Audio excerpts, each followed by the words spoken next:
Is that as low as you can go? Okay, thank you. Hello, is that as low as you can go? Okay, thank you. What are you doing? Calling around to get the best rate on a car loan. Why? Everyone knows Alcoa 10 is the best choice to purchase a vehicle or refinance your current loan. And with low interest rates and 90 days to your first payment, it's a no-brainer. You can even apply online and sign all the documents from the convenience of your home. Yeah, I don't know what I was thinking. Alcoa 10 Credit Union. It's so easy. Go to atfcu.com for details. Rates are dependent on credit score and equal housing lender. With smartphones being such an integral part of our daily lives, it is truly an inconvenience when it doesn't work properly. It disrupts the normalcy of our day. When you go into the cell phone store to have it repaired, they just try to upsell you on a new phone. That's why the owner of iDrop, T. Kell, left those places and opened iDrop. His goal is a happy customer. T. Kell and the team will listen to what you have going on and work to solve the problem of your broken device in a way that best suits your needs, instead of trying to upsell you on something that you just don't need. They don't just repair phones, they can service your laptop or PC as well as your Mac. Windows 7 support is over, but iDrop can help you transition to Windows 10. They have a 5-star rating on Google with hundreds of positive reviews. Let me say that again. I don't think y'all understand how big this is. They have a 5-star rating on Google. Their customer service really speaks for itself. So if you ever find yourself with a device that isn't performing as it should, give iDrop a call at 865-888-9740 or check them out on Facebook at iDrop of Knoxville. If man made it, they can fix it.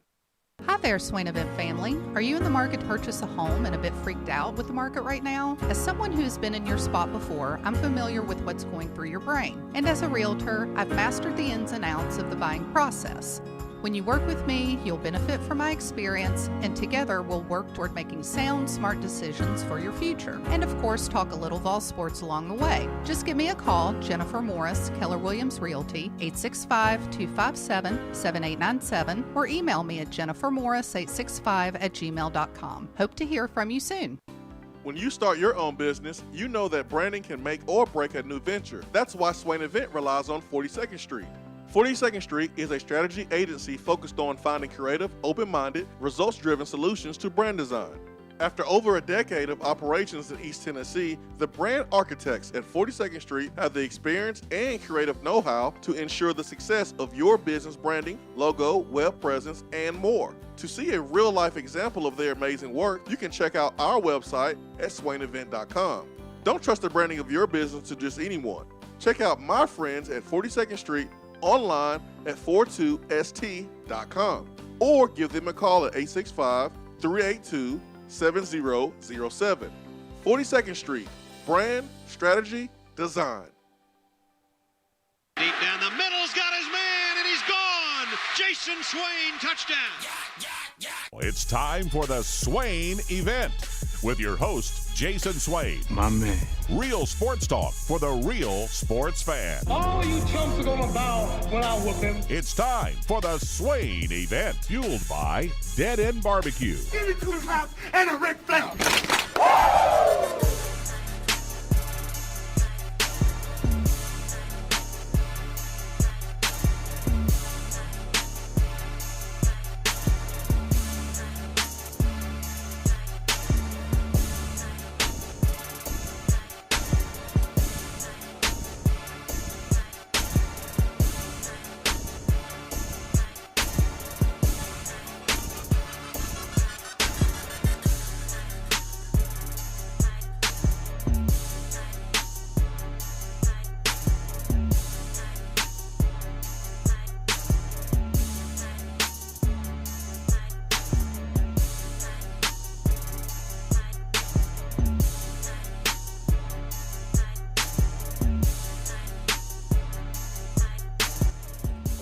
Swain Event, SwainEvent.com, fueled by Dead End Barbecue.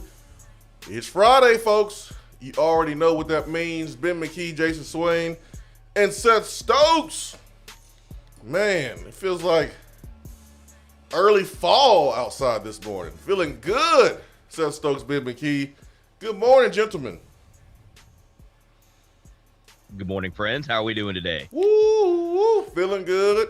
Today is truly the best day of the week, this week, Swain. Why is that? Because today is my beautiful mother's birthday. So I want to start the show by wishing Mama McKee a happy birthday. Happy birthday to Mama McKee. That was good right there, man. That was good. That was good.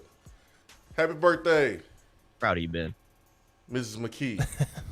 Mrs. Anita.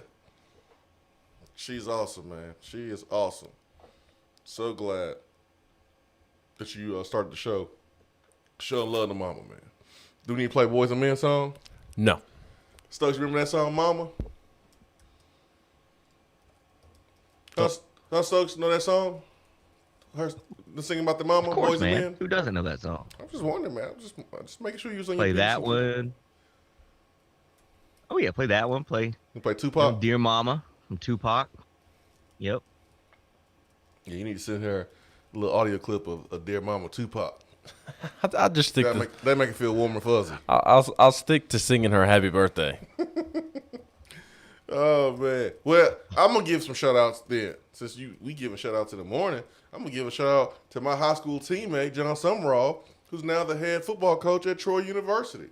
Coming over from Kentucky. How about that, man? Congratulations to John and Jenny and his beautiful wife Jenny. Both Grissom High School alums. So I just want to give a shout out to John Summerall, man. So happy for him. And anytime I have a kid that I come across that maybe can't play at Tennessee, I'm sending them down right there to Troy University because I know what type of man John is. I know what he stands for. And he's always been a coach. Always knew he was going to be a coach. And I'm so happy for him now getting a head coaching job. So special. I know the community of Huntsville is so proud of him. Because I'm proud of him, man. I'm stoked for his opportunity. It was kind of weird that he was at Kentucky, but not really, because when I played against John when he was at Kentucky, it didn't really matter. So what you're saying is he may be the head coach of Kentucky one day. Maybe. After Stoops bolts for a bigger job. No, Stoops about to get a statue. You didn't know? This is I say true. Stoops isn't leaving. They're erecting a statue for a 500 football coach. He might get a statue, man. Why would he leave? That's the best job in America. Yeah, they said he better than Paul Bear Bryant, man. No, it really is the best job in America because he gets a $250,000 bonus every year just for being the head coach. Like, just for not taking another job, just for not getting fired, he gets a $250,000 bonus every single year. And with his new contract, he gets a year added on as long as he wins 7 games. He gets 2 years if he wins 10 games. So really all he has to do is win 6 games, like real games. 6 games, and he gets a contract extension. He's got to get to 7. 6 real games. Real games, Ben. He plays Vanderbilt every year. Okay, but we can't discredit his win over Vanderbilt because we like to Yes, take credit for our win over Vanderbilt's Vanderbilt. terrible. I'm not taking any credit for. I mean, that's a gimme. Everyone beats Vanderbilt, so that's a gimme. It's an easy Colorado win. State and Connecticut don't swing. Well, they even worse than Vanderbilt. So that up there, whatever. But all Stoops has to do is win 6 real games and 1 scrimmage game, and voila, he gets another year added to his contract. That you might be right, Ben. That might be the best job in America. Well, depending on what your expectations are, and how much you want to deal with the pressure, and of winning a championship and meddling, because the book is out on the University of Florida on the meddling that goes on there in Texas. Coaches are like, hey man, give me Kentucky, y'all gonna leave me alone. There's it's a basketball school, and y'all gonna be happy with these 7 wins, whatever. No stress for Stoops. No stress at all. Maybe you're right, Ben. For once. 865-255-03. Stokes, man. What's up? What's up, man? I know your wife is a Florida State fan, and is she ready? Mm-hmm. Is she ready for a coaching search here next year? She ready? It could happen. It could happen, and you know what? If you stay ready, you don't have to get ready. I say that, Stokes, because their AD stepped down.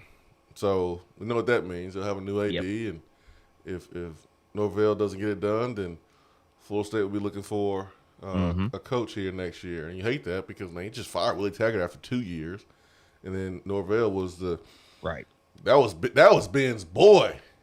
That was your guy. I really like Mike Norvell. That was your guy, man. And he was I did too. Yeah, man. He was a surefire. I mean, he was like Billy Napier coming out. But Billy Napier's probably had more checks with the boxes, but Mike Norvell, man, he was very successful at Memphis. You go back and look at his picture when he was a player and he had braids. I mean, he checked some boxes too. He checked some boxes. He can identify with the players who has braids. He can say, "Hey, man, I had braids back in the day too," and they can say, "Yeah, right, coach." He pull out the phone. Look at this. I had braids, rubber bands. Boom. So he can recruit and adapt and do all that good stuff, and it's not working out at Florida State. He's basically having the same record as Willie Taggart. So we'll see. I'm not. The book's not completely shut on Mike Norvell. They had some nice momentum to finish the season.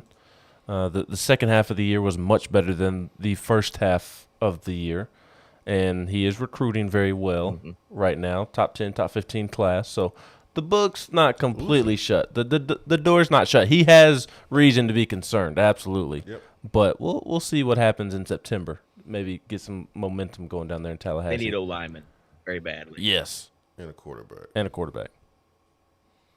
Ben hit me with the not so fast, my friends. No, I mean I think your point is spot on. Big Corso. I just don't think he's Willie Taggart.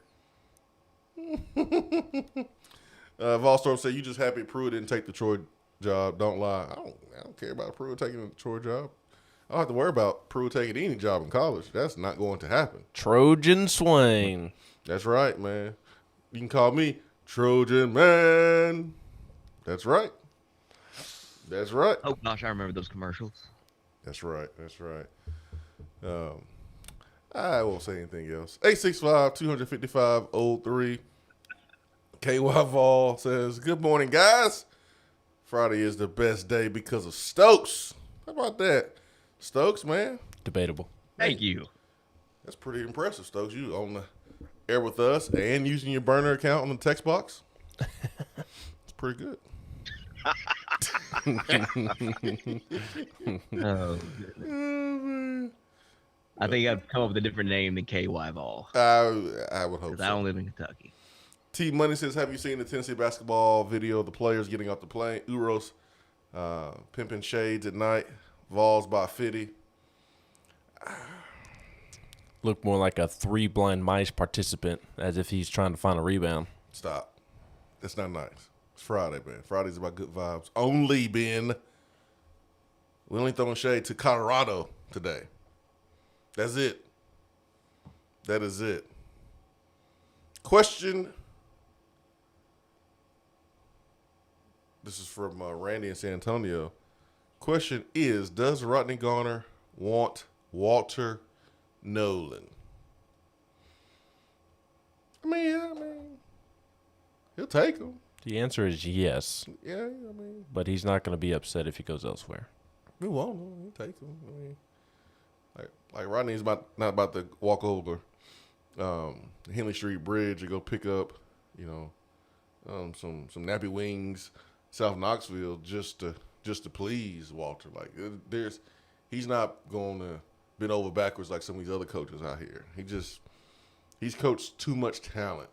His resume is too complete. He ain't trying to play those games like that. But you're right, Ben. Yes, he wants him, but I don't think he's willing to do what some of these other coaches are willing to do to get him. Because if you do that, then you can't coach him hard. Can't coach him hard. Can't do it. Vols fixing to go wild with recruiting. I hope so. I'm not expecting wild. I'm glad y'all are excited, but I'm not expecting wild. I'm expecting an uptick. I'm expecting a nice finish. I won't say wild. Tell me this, Stokes. Tell me that last night, at least a minute of your time last night, or maybe even this morning, that you spent it listening to Chip. I always want to call him Chip Kelly. Brian Kelly intro at the basketball game. Yeah. Man, why is he faking the Southern accent? Hey, man. That man hasn't ever had one iota of a drawl to his voice. It happens so All of a quick. sudden, he's out there talking about my family, LSU. No, sir. Hey, here it is. No, sir. Hey, man. So Jeff Darlington put the he put. Hold on. Let me get myself right.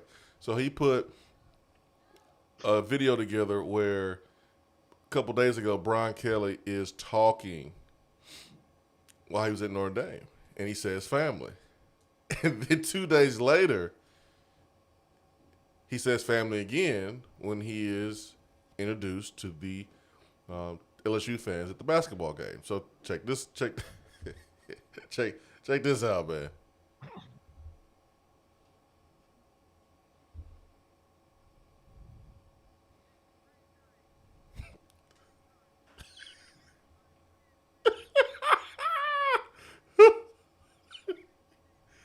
Oh man.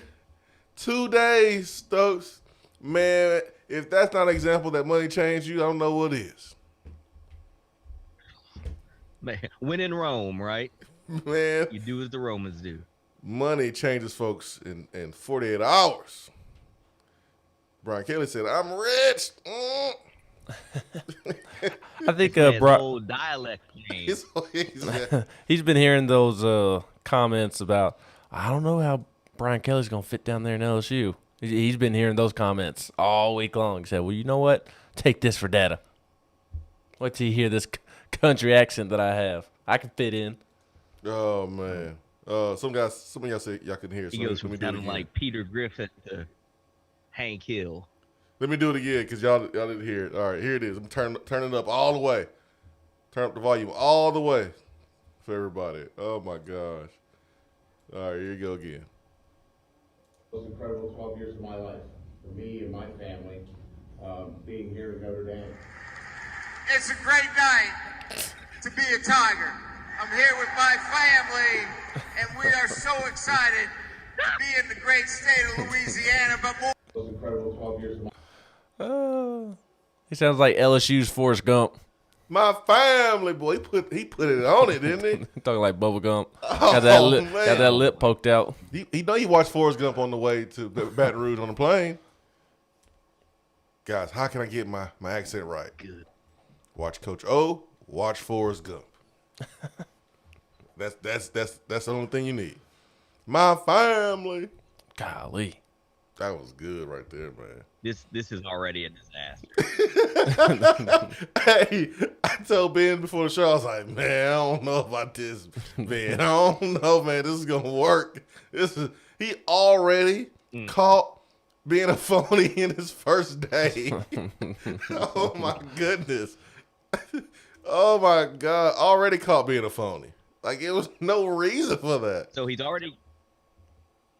there's already the meme, the picture of him floating around where he's holding up the L. Oh, yeah. And now we've got this. I don't know what they were thinking. It's just so unnecessary. Like, you know what else is unnecessary? Antonio Brown. His move is unnecessary. This man had a private chef that he owed $10,000 to. $10,000. That's chump change for Antonio Brown. $10,000. He didn't want to pay him. So the personal chef snitched on Antonio Brown because Antonio Brown showed him his fake vaccination card. So the chef snitched on Antonio Brown. NFL investigated and suspended him 3 games, costing him $547,000. It's just not worth it. And that wasn't even the biggest Antonio Brown headline of the day yesterday. It's the fact that he's been suspended 3 games because he provided a fake vaccination card to the NFL. Yeah, that was a James Brown moment. That was a James Brown moment. That was James Brown moment. That was very much James Brown. I'll be honest, I started reading something after Swain was talking about the $10,000. I didn't hear him say the whole COVID part. My bad. That's my bad. I took an L on that. Yeah, he missed those 3 games without pay, man. $10,000 cost you $547,000. Now, I got a perfect example of that. How a little small purchase could save you a whole lot of money in the long run when it comes to having kids. How about that, man? A little small purchase that you can make to prevent having kids. If you don't make that small purchase, it's 18 years of child support for some of y'all out there. There's also a procedure you could do. Yeah, but all I'm saying is there's and it's 7 o'clock, so I'm trying to talk in code. People in the car with the kids. So there it's about $4 at the store. You can use that and not worry about any kids, or you cannot. And then that little $4 will turn into $400,000 after it's all said and done of having a kid. So just be disciplined on the front end. Antonio Brown, just pay your chef $10,000. My point is, people doing too much. Antonio Brown doing too much. Brian Kelly, you just doing too much. That's all I'm saying. Speaking of doing a lot. But it's not surprising with Antonio Brown. It's not. What'd you say, Stokes? The chef turned into the big worm. The chef turned into Big Worm. He looked at Antonio Brown and said, "Playing with my money is like playing with my emotions." The chef probably still didn't get the 10 grand, but the chef got the satisfaction. He got the satisfaction. Exactly. And maybe he ain't never seen that 10 grand now. No, he ain't seen it. He ain't seen it. Maybe if he sues him, maybe he'll see it. Which he always do that. I think he did sue him. Yeah, he'll see his money then. He'll see it then. And if his name comes out publicly, then maybe somebody else will want to use him. But maybe they don't want to use him because if you do anything around the chef, he's snitching on you. Don't do anything around the chef. He is snitching on you. 865-255-03. All right, we'll take our first break of the day here. Oh, man, Brian Kelly, dude. Oh, this is great. This is great. Who took the biggest L last night or yesterday? Thunder. Brian Kelly, Antonio Brown, or the Oklahoma City Thunder? Oh, Antonio Brown. I don't know. I think it was a Thunder. No, that'd be $500,000 out your pocket when you just could have paid 10. He's not the brightest crayon in the box. No, he is not at all. This man said, "My family." Oh, man. Sounded like Forrest Gump. We play LSU this year. First season of Brian Kelly. This is going to be good, man. This is going to be good. This is going to be a good one. I can't wait to play those guys, man. What country accent do you think he'll use after Hendo Cinco goes berserk on LSU in Tiger Stadium next year? Man. Well, are the Saints playing Tiger Stadium next year? Because I don't know if Hendo's going to be back or not, man. That's the question. I think he'll be back. You think so? Mm-hmm. I don't know, man. I don't know. We'll see. 865-255-03. Be right back.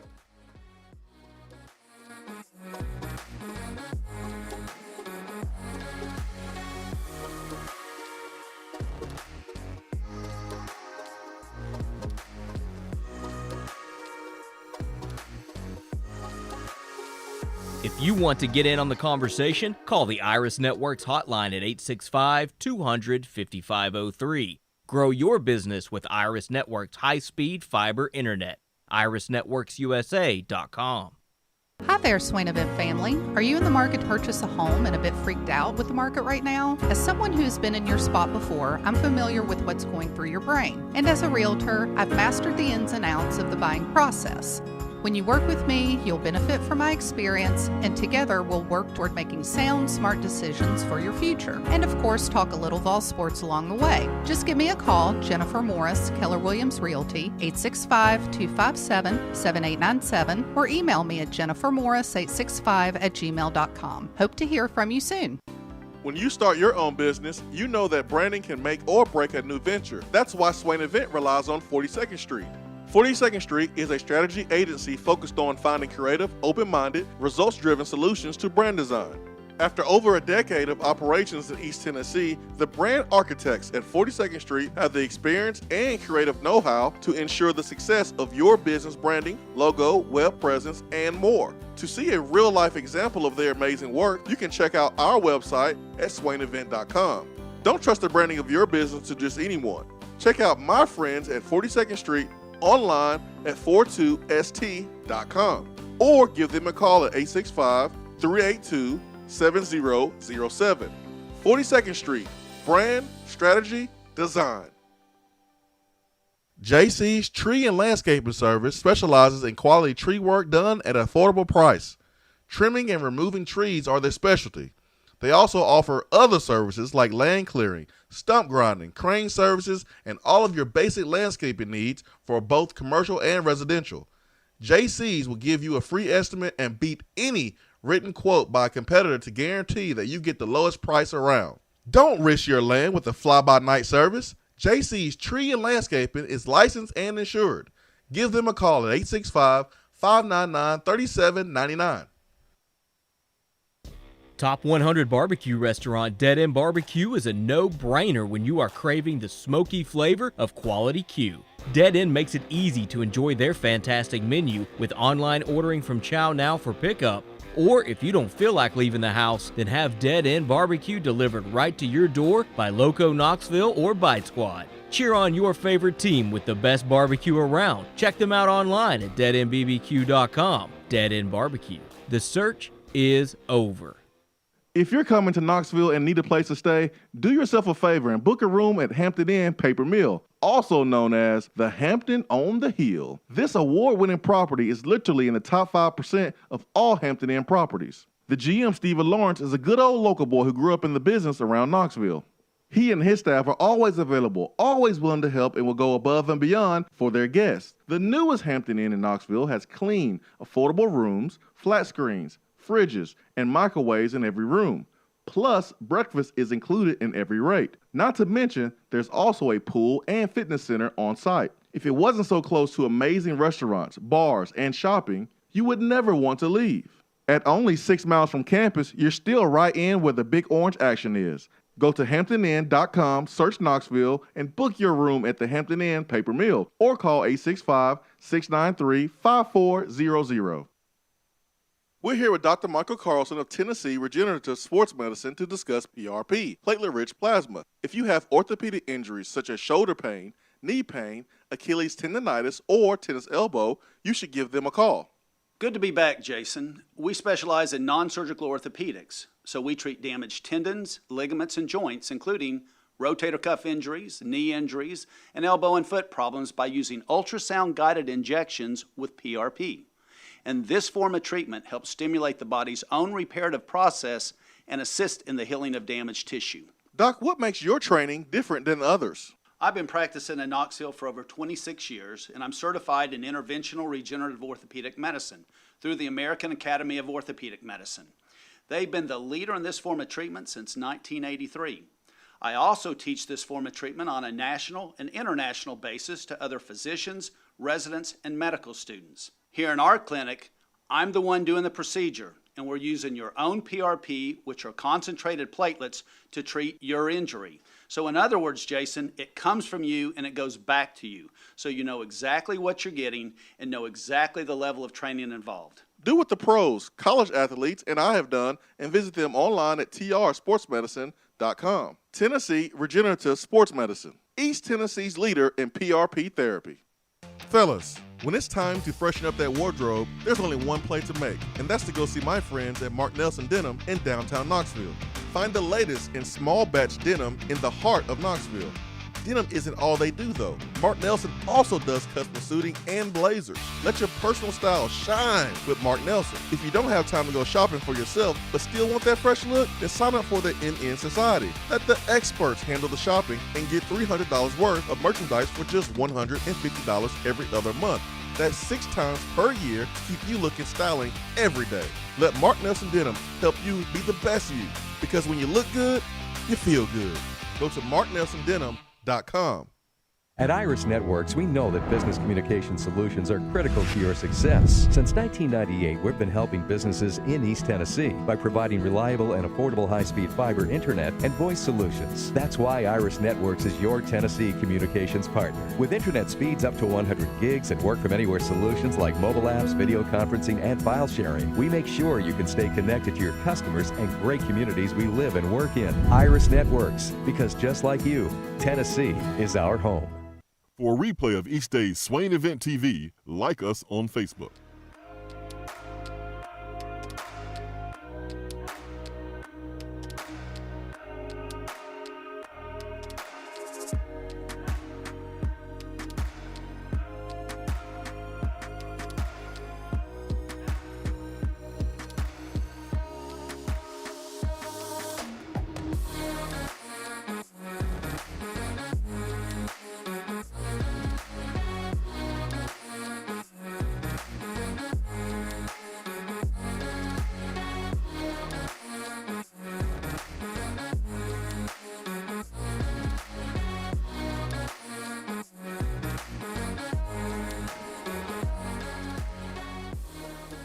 Swain Event, welcome back.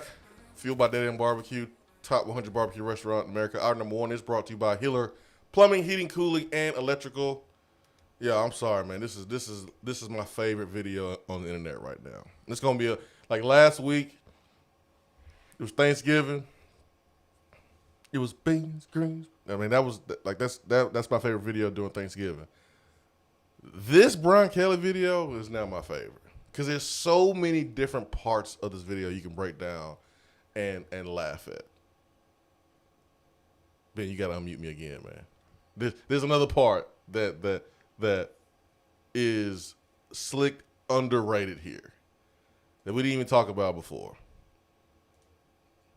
Thank you.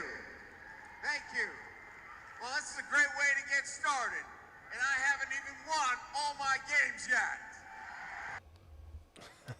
And I haven't even won all my games yet. Sounds like Andy from Toy Story to me. I haven't even won all my games yet. That was rehearsed, number one. Number two, he's already talking about himself. He's already talking about himself. Sounded like he was hyping up all the other toys in the room. He said me. He didn't say we. Oh, man. This is going to be great. This is going to be great. I hope we beat him. But this is going to be fun, man. It's going to be fun to watch him work at LSU. All right, guys. Colorado. Tomorrow. Ben, confidence level. How you feeling? It's not a 2 p.m. game here, but it is there for Colorado. I wonder if... I think it's 2 Eastern. Is it 2 Eastern? Maybe it's 4. I can't remember. You've got me confused now. I know. I'm sorry, man. It is 2 p.m. It's 2 p.m. Yep, on FS1. It's 2 p.m. I feel pretty confident. I think Tennessee is the better team. Colorado is 6-2, but they've struggled at times this season despite having a good-looking record. Started the season with a 94-90 win in overtime over Montana State.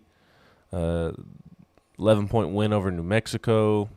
They lost to Southern Illinois. They beat Duquesne by 8 in overtime. Remember, we couldn't say that name. Remember we didn't know how to pronounce Duquesne at one point. Talk about growth. I remember you couldn't. Really, man? Really? Okay. All right. I ain't gonna say nothing. Okay. All right. They beat Brown, the prestigious Ivy League school, the prestigious academic school. When you know about that? Last week when you told me about it when I was dissing North Carolina for it. Oh, man. But they barely beat Brown 54-52. Barely beat Stanford. Well, Stanford's a pretty good basketball program, but I don't think Stanford's all that great this year. Just 4-3 is Stanford so far. Now, they did on Wednesday night put up a pretty good fight against number 5 UCLA. They did. 73-61 loss, but Colorado hung around for much of the game. So I'm pretty confident about this game. It kind of feels like the North Carolina game to me.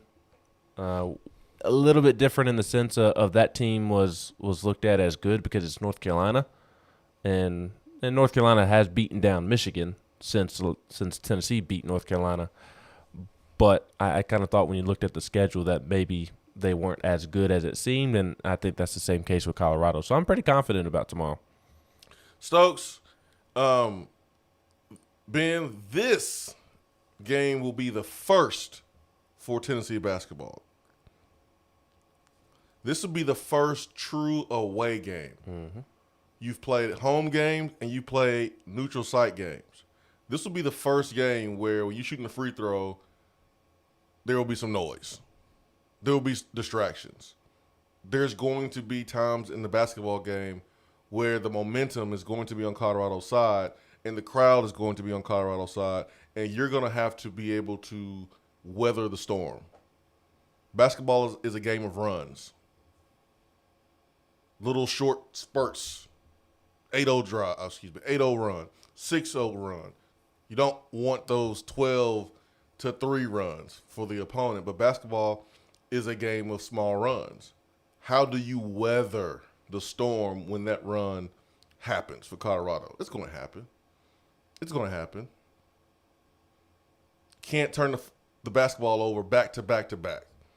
Can't give up offensive rebounds. Who's going to settle our troops when those runs occur? Because Josiah Jordan-James doesn't look like he's playing again. So who is it going to be? Is it going to be Victor Bailey? Is it going to be Vescovi? Is it going to be Bob. John Fulkerson? Is it going to be Olivier?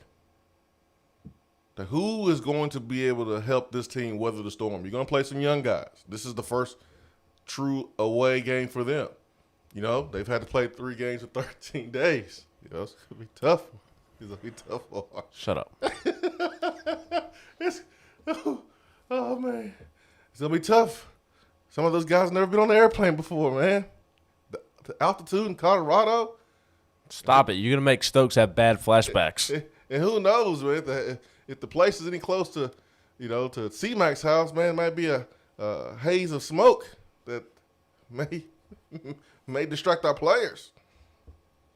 So this is going to be just a different game for our basketball team, for our veterans, for our young players. And I'm looking forward to seeing how we respond. We beat them last year, beat them up pretty good during the COVID year. Basically, no one was in the arena, but, man, we're playing them now. And there's going to be plenty of people in the arena, and won't be any orange at all unless C-Mac, a big shot Rob. They better be there. Trip. I know if NC State was playing at Colorado, C-Mac would be there. Or if Penny's Memphis Tigers were in Colorado, he'd be there. He better be there to watch the Vols play. How far is Boulder from Denver? I don't know. Stokes, you with us, man? You back? Maybe not. How far is? Oh, there he is. You there? You there, Stokes? Yep, I'm here. Oh yeah, 30 minutes. 30 minutes. Oh yeah, no excuse. I gotta be there. Yeah, man, he gotta be there. What time is it? 7:40. I'm texting C-Mac. Well, it's not 7:40 there. I know. That's why I'm texting him, because it's early. I'm texting You're a C-Mac. good friend. Wake him up. Wake up.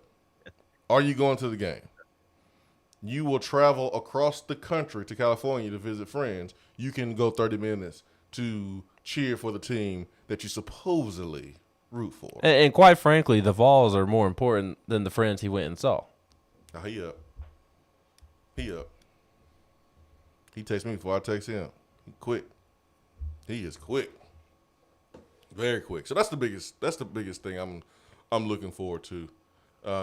Stokes, what's been your thoughts of watching this basketball team early on in this season?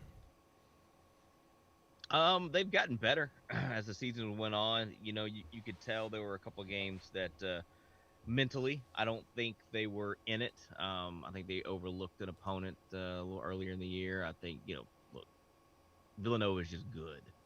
There's no two ways around it. They handled the Vols pretty well, but it was a nice bounce back against UNC.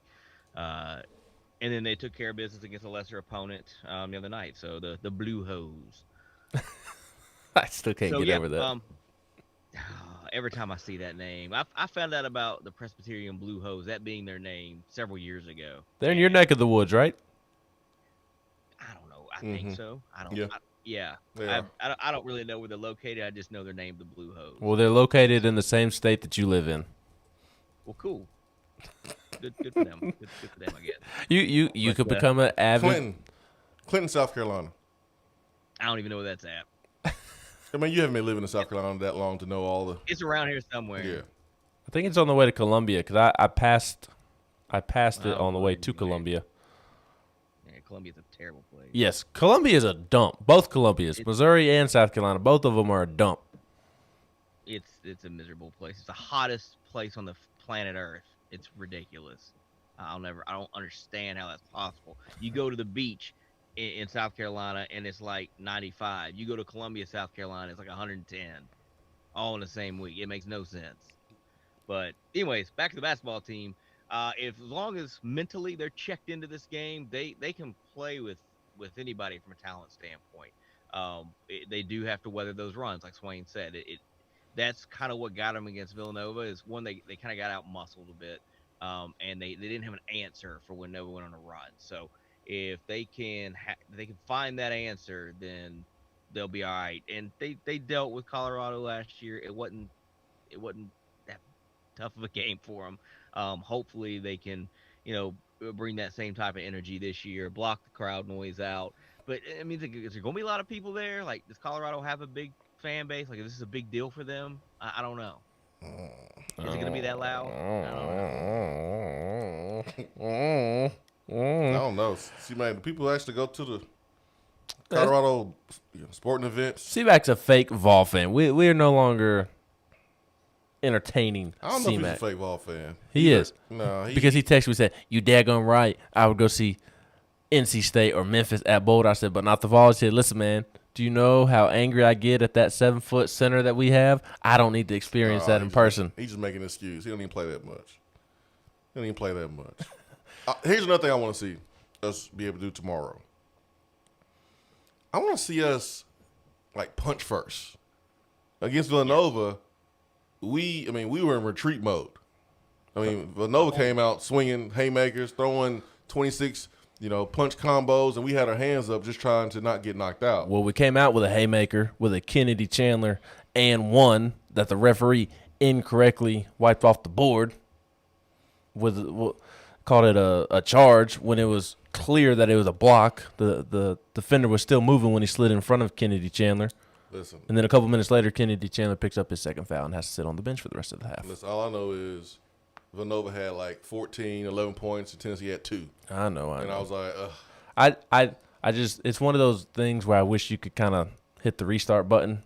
Like, what would the first half have been like had the ref not incorrectly made that charge call on Kennedy? And Tennessee starts off with a quick 3-0 lead, gets a little momentum, gets the juices flowing. Kennedy doesn't have to sit on the bench in foul trouble. I still think Villanova wins ultimately, but maybe it's not as embarrassing of a game as it turned out to be. Yeah. I just want us to start fast. I want us to be the aggressor. I mean, it seems like too many times we don't throw the first punch. We don't. And I want to see us throw the first punch. I want to see Colorado down early and have to regroup. It feels like it's us that has to do the regrouping and fight back in games. I want us to strike first, man. Strike first, strike hard. Ain't that what Cobra Kai said? I'm interested to see what Tennessee does against the Colorado zone that did give Tennessee some issues last year when it was in town. Tennessee got out to a pretty big lead, but Colorado was able to come back and make it a game because of the zone that it threw at Tennessee. And Rick Barnes talked yesterday about expecting to have that same zone thrown back in their face. And how will Tennessee respond to that zone?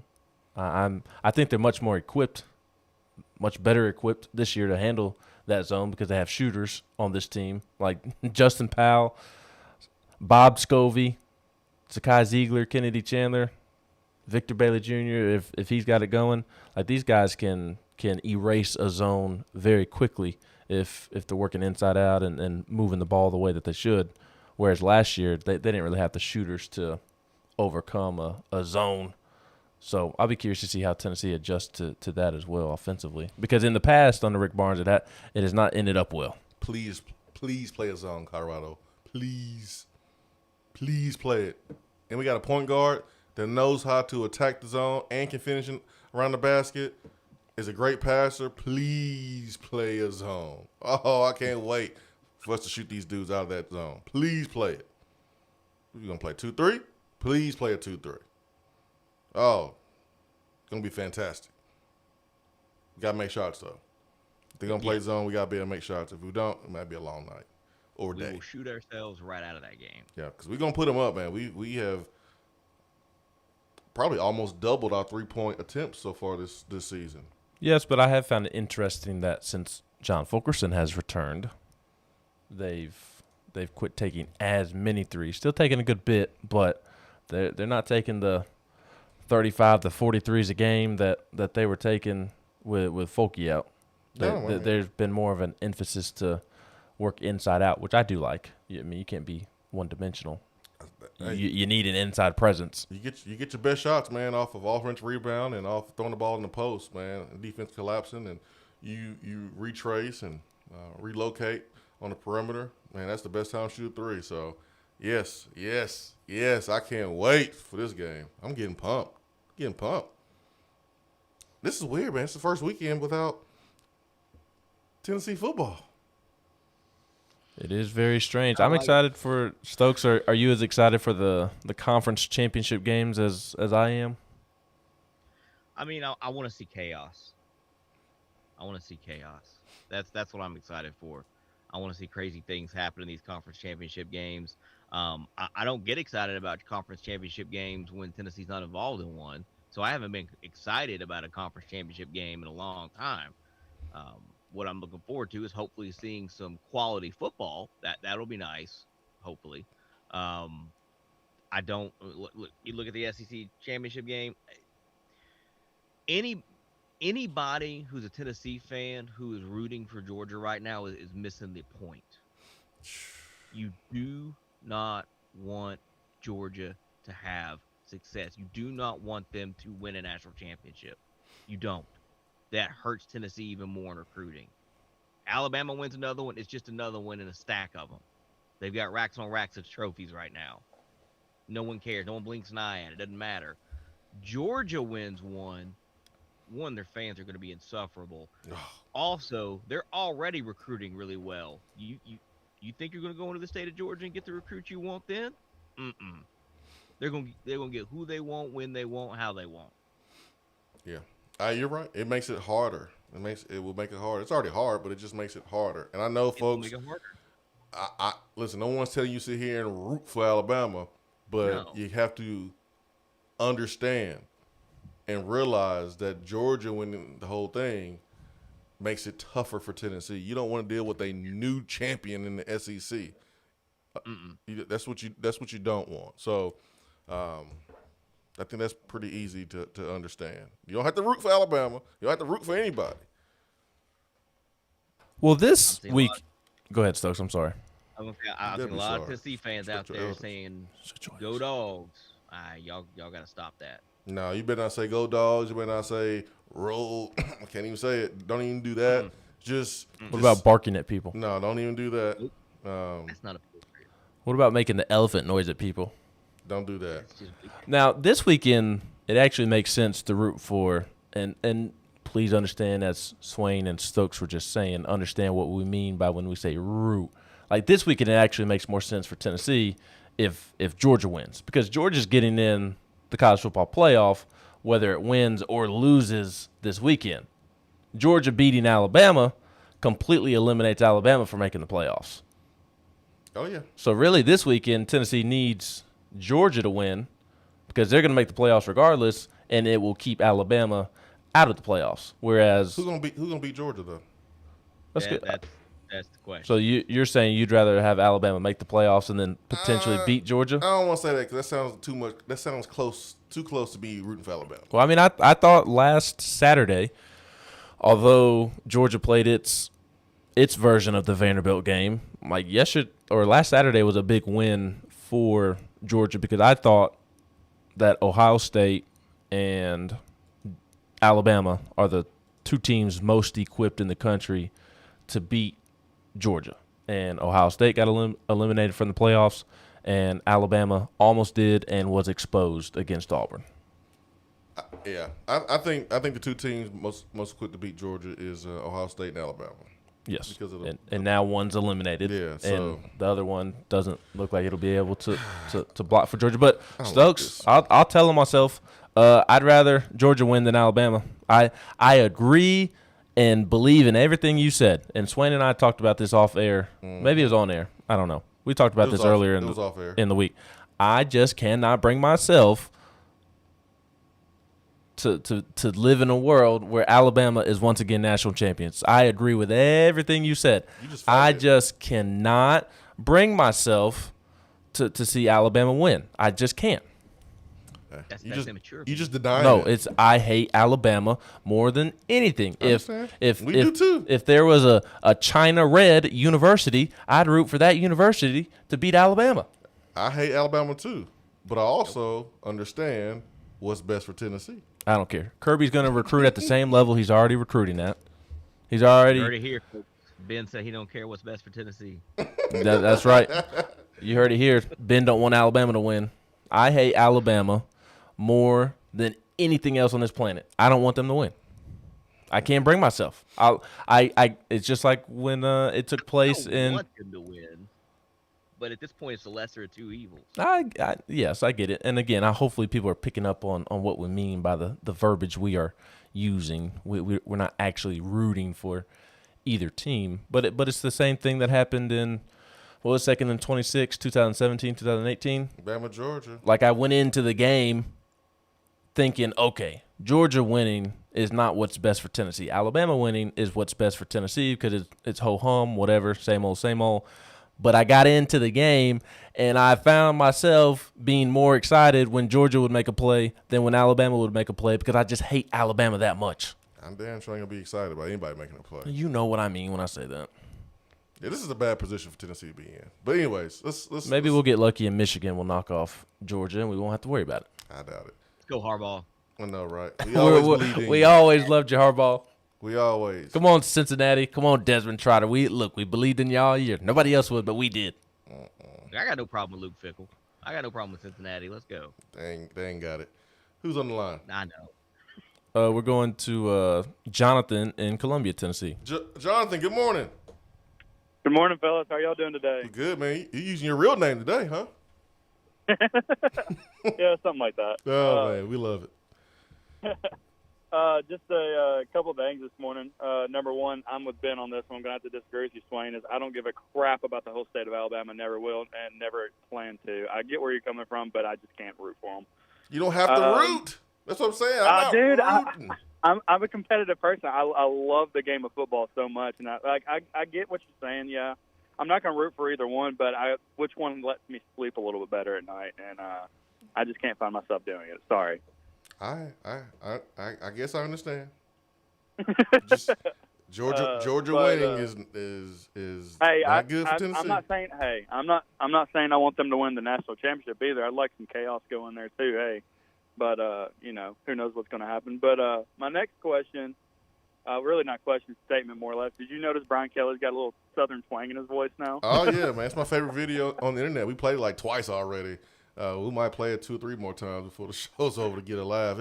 It's great, man. It's great. I knew money changed people. I I didn't know money changed accents that quick in 48 hours. But hey, I would change mine pretty quick for that much money, but hey, it is what it is. And last thing I got for you fellas, and I'll hang up and listen. But I just wanted y'all's opinions on what do you think is going to happen this weekend everywhere. And shout out to you, Stokes. I follow you on Twitter a lot, and first time I've called whenever you're there, and I appreciate what you do too, man. Hey, man, I appreciate that. Thank you very much. Y'all have a good day, fellas. thank you. I mean, I'm anticipating an upset, championship week. That's how it happens, right? It doesn't always work out where the favorites win. There's always some chaos. And I know Stokes is looking forward to that. I think there will be some. I just don't know where it's going to be. Stokes, someone asked, I think it was John K. on text box, asked about your beer preference for this weekend. I have been thinking about this all week. Maybe you take a break and drink a beer this weekend, Stokes. Well, Maybe you drink water. That's what I'm thinking. I think it's gonna be water. I'll have a little kind of been looking at doing some maybe a little bit, give me a nice whiskey and just sip on that a little bit here and there. But I might take a little break this weekend. You've been going hard to paint. Yeah, I have, and I'm never beered out, but there is times where it's nice to have a little change of pace. Yeah, man, you better get a 3-second violation. You've been in the paint a little too much, Stokes. It's time to take a break. Right, exactly. So there'll probably be a little something different this week. I don't think it'll be beer. I think it'll be. I might go with the little cocktail action just to change it up a little bit. You know, variety in life is nice. Absolutely. No, absolutely, man. We'll get to the phone because I know somebody's calling to talk to you, Stokes. So that's why we're gonna bring in our next caller. Big Orange Mac. Mac, what's up, Mac? Good morning, Benjamin. Good morning, Jay Swizzle. Good morning, Seth. SEFF, Self. What up? Yeah. Hey, Mac, man, what you doing with that ice cream over there, man? Self, you're wrong. Listen, I pull for the Viet Cong. I pull for the Russians. I pull for Al Qaeda to beat Alabama. I don't give a damn about the whole state of Alabama. Look, and I know, look, Georgia's been recruiting at a high level for the past, 5 or 6 years now. Look, this is the year they're going to do it. I'm telling you, this is the year they're going to do it. Just might as well just go ahead and get ready for the next 365 days of uncontrolled barking because they already done won the World Series down there. Go Braves. And that's y'all's people. Now, so now they finna do it. And I want them to embarrass Bama. I'm talking about clap them cheeks to smithereens because they are the worst top 5 team in the playoff system. They the worst. They barely beat Auburn. They barely beat Florida. Would they beat Cincinnati? That's a good question. Back up, Terry. Back up, Terry. I want Cincinnati to beat them because everybody don't want Cincinnati in the playoff because they are Cincinnati. But I don't. I think that Bama would. I think they would barely beat them. But I'd be pulling for Cincinnati. Like I said, I'd pull for Kim Jong-un to drop a bomb on Tuscaloosa if he decides to pull that trigger on the U.S. Here, hit Tuscaloosa first. What if I hit them? What if I told you that Georgia is a huge reason why Tennessee is in this mess with the NCAA and pretty much still hate Bama more? I understand that. Listen, I hate Bama more than Georgia, but at the same time, that smirk on Kirby Smart's face if he wins a championship, man, y'all ain't gonna like it. Now I do notice whenever he plays us, because he got torched when he was at UGA, he pours it on a little bit more when he plays us. Yeah. It's something deep-seated inside of him when he plays us. He wants to score every opportunity he gets. I don't know if y'all noticed it or not. I remember when that joker played down there. We cooked that, you know what, every time. Yeah. So, gentlemen, I know y'all up against the break. Yes, sir. Steph, nice to talk to you, my brother. Nice to talk I'll to be you. drinking my Lining Kugel's Oktoberfest, so I'll be partaking of the brewskis tonight. So y'all have a good one. You too, my friend. I don't even know what that is, but it sounds good. It's good. It's good. Lana Kugels makes a really nice Oktoberfest. Y'all some alcoholics. I'll stick to my Jack this weekend. I'm drinking water, man. I'm drinking water this weekend. Thanksgiving hurt me, man. I'm still trying to recover. I'm drinking water and I'm juicing. That's what I'm doing. I'm juicing. Where's the ginger and the spinach and the kale? I'm juicing, man. It's soft. Thanksgiving hurt me. Puke and rally, baby. No. I am going clean. No alcohol.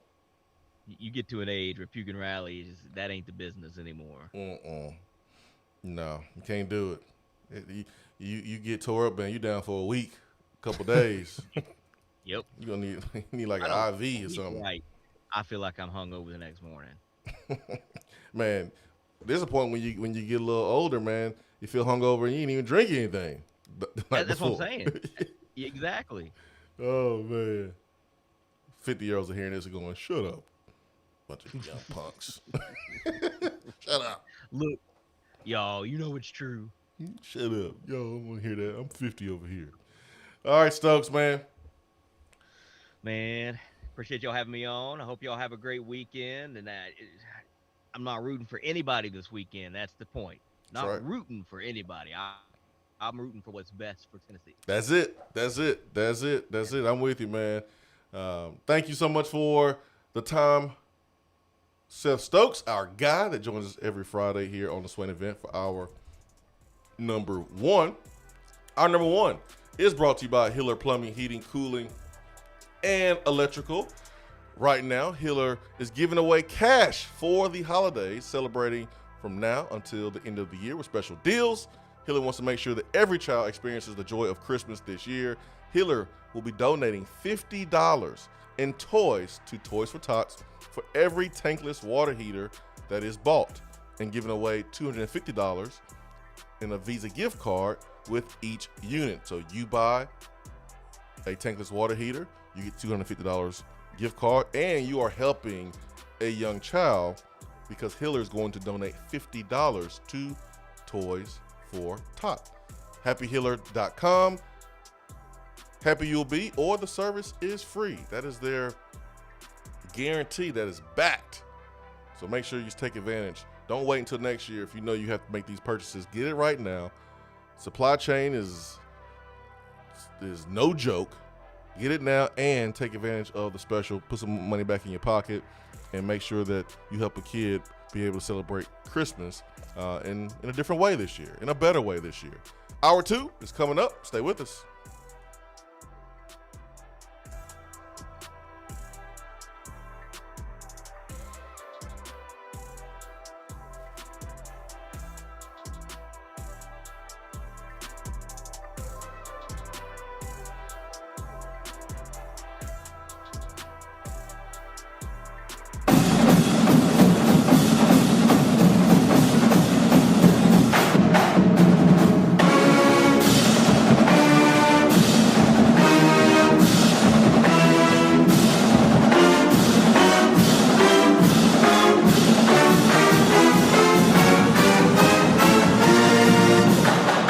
Is that as low as you can go?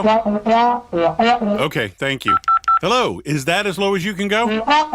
Okay, thank you. What are you doing? Calling around to get the best rate on a car loan. Why? Everyone knows Alcoa 10 is the best choice to purchase a vehicle or refinance your current loan. And with low interest rates and 90 days to your first payment, it's a no-brainer. You can even apply online and sign all the documents from the convenience of your home. Yeah, I don't know what I was thinking. Alcoa 10 Credit Union. It's so easy. Go to atfcu.com for details. Rates are dependent on credit score and equal housing lender. Good morning, Swain Event family. Several of you, like Ben McKee, have reached out to me for real estate assistance this year, and I want to say thank you. I appreciate your trust in me to ask questions and help you navigate the real estate world. That's right, Jennifer. Buying a home is a scary process, especially for a first-time home buyer. Jennifer recently helped my wife and I buy our first home and made the entire process seamless. Her willingness to go above and beyond is what sets her apart. As always, feel free to give me a call. Jennifer Morris, Keller Williams Realty, 865-257-7897, or email me at jennifermorris865@gmail.com. We're here with Dr. Michael Carlson of Tennessee Regenerative Sports Medicine to discuss PRP, platelet-rich plasma. If you have orthopedic injuries such as shoulder pain, knee pain, Achilles tendonitis, or tennis elbow, you should give them a call. Good to be back, Jason. We specialize in non-surgical orthopedics, so we treat damaged tendons, ligaments, and joints, including rotator cuff injuries, knee injuries, and elbow and foot problems by using ultrasound-guided injections with PRP. And this form of treatment helps stimulate the body's own reparative process and assist in the healing of damaged tissue. Doc, what makes your training different than others? I've been practicing in Knoxville for over 26 years, and I'm certified in interventional regenerative orthopedic medicine through the American Academy of Orthopedic Medicine. They've been the leader in this form of treatment since 1983. I also teach this form of treatment on a national and international basis to other physicians, residents, and medical students. Here in our clinic, I'm the one doing the procedure, and we're using your own PRP, which are concentrated platelets, to treat your injury. So in other words, Jason, it comes from you and it goes back to you. So you know exactly what you're getting and know exactly the level of training involved. Do what the pros, college athletes, and I have done, and visit them online at trsportsmedicine.com. Tennessee Regenerative Sports Medicine, East Tennessee's leader in PRP therapy. Top 100 barbecue restaurant Dead End Barbecue is a no-brainer when you are craving the smoky flavor of quality Q. Dead End makes it easy to enjoy their fantastic menu with online ordering from Chow Now for pickup. Or if you don't feel like leaving the house, then have Dead End Barbecue delivered right to your door by Loco Knoxville or Bite Squad. Cheer on your favorite team with the best barbecue around. Check them out online at deadendbbq.com. Dead End Barbecue. The search is over. Touchdown or Turnover is backed by Alcoa 10 Federal Credit Union, a place where you belong.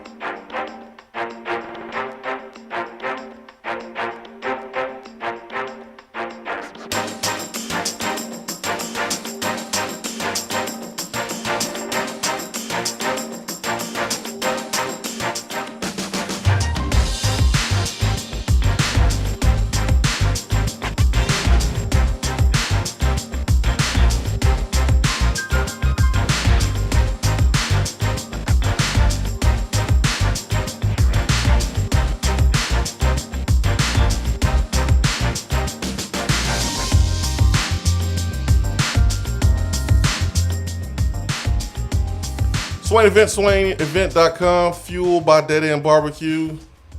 It is Friday. It is the best day of the week. Ben McKee, Jason Swain here. Thank you for making the Swain Event part of your morning. We are live from the Low T Center studio. It is time for Touchdown Turnover, backed by Alcoa 10 Federal Credit Union, a place where you belong. Better rates and better service. All right, Ben, I got a good one for you today. You ready? Ben, are you ready for today's Touchdown Turnover? I stay ready so I don't have to get ready. All right. Tennessee's leading scorer tomorrow will be someone different than Santiago Vescovi versus Colorado. I'll say turnover. I think Bob Scovey is the best player on this basketball team. I think he is the player that I trust the most. I think he is the player that's going to get the most shot attempts. So unless he just has a bad day, then I don't see him not being the leading scorer on the team. I think he's the best player on the team right now. Playing the best or is the best? The best right now. Both. Playing the best and is the best right now. Okay. I think Kennedy Chandler has the most potential and may end up being the better player, the best player by the end of the season. But right now, I think it's Bob Scovey with what he's doing on both ends of the floor. God, that question is so difficult. It's the playing the best versus being actually the best. Mm-hmm. The most talented. Oh man, that's always a roller coaster of a conversation and debate. But I think Santi will lead the team in scoring tomorrow. He's averaging 15.5 points per game for Tennessee. I'm pulling up the stats for Tennessee. Let y'all know who is the second leading scorer for Tennessee, and that is Kennedy Chandler at 14.3. Give me a touchdown. I think somebody else will step up and be the leading scorer for Tennessee. Who? Be bold. Go out on a limb. Be bold? Mm-hmm. Who's it going to be? John Fulkerson. How about that? Really? I really think it's going to be Kenny Chandler. But if you want me to be bold. Oh, well, I meant like bold as in really, really go all in on the touchdown or turnovers and give us a person. Well, not being bold is just picking the second leading scorer that is, simply behind Viscovy by a point. Sounds like being smart to me. Yeah, I mean, but bold is taking a guy that has started the season, rusty. We know that he is an all-SEC conference player. He has been in John Fulkerson, but he's averaging 8 points per game. That's more bold than picking Chandler. If I really want to go bold, I'll go Olivier, because Olivier has a chance to when Tennessee's playing 4 out, 1 in, and the small lineup, man, he can really have a lot of room to operate in the post. So, I mean, if I want to be bold, I would go Fulkerson or Camwine. But the safe pick of the leading scorer versus Colorado outside of Vescovy would be Kenny Chandler, because he's going to handle the ball the most. Or is it Justin Powell? Hey, man, I can see Justin Powell against the zone. You're right. You're right. I think someone else is going to be the leading scorer. I think Santi is still going to do his thing. He's going to take shots. Like, he's going to put up the most shots. But I just think that somebody else is going to lead Tennessee in scoring. And for me, I think that's Kenny Chandler. But who knows, man? It might be Victor Bailey. He might go ham. Just take good shots, please, Victor. Victor may go Hamilton. Early on. AKA, he may go crazy for some of our people that don't follow the slang and stuff like that. Who is your favorite player on this basketball team as of today? Just a couple of games in, who is your favorite player? Ooh, that's tough, man.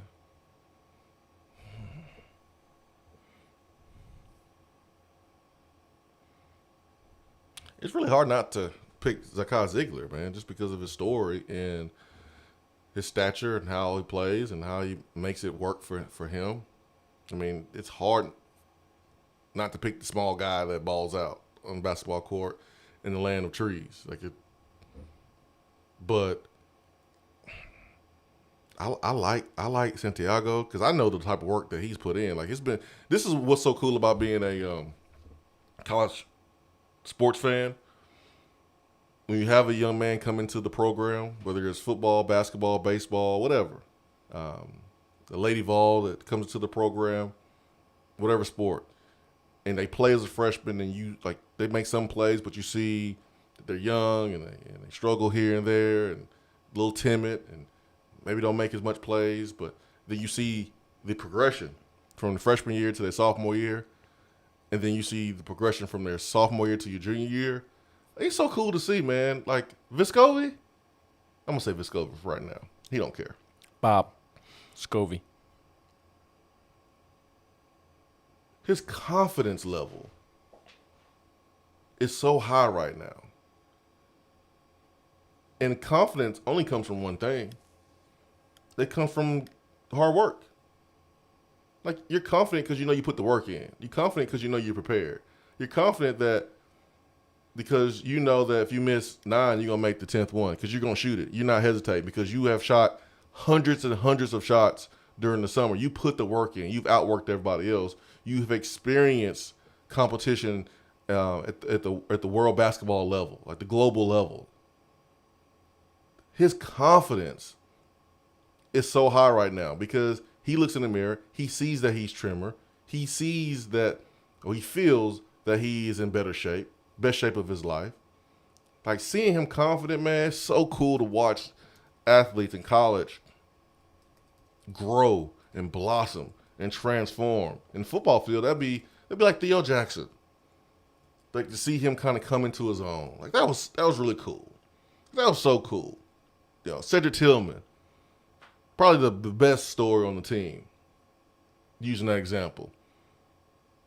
Because you saw when he was a freshman why he only had one offer, basically, the big-time program. Like, you saw it. You saw it. You can sit here and pretend like, oh, man, he was like that all along, man. No, he wasn't. He wasn't like that all along. He got better. Because it clicked mentally. It clicked mentally for him. He just grew and grew, and his confidence got better. And, man, it's just, that's what's so cool to see following college. And I understand, like, how people love college more than pros.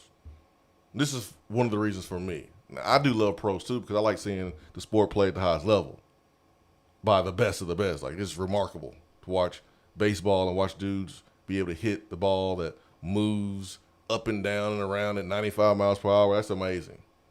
Football players, you 6'6", 280, and you run like a freaking gazelle. Like that's amazing.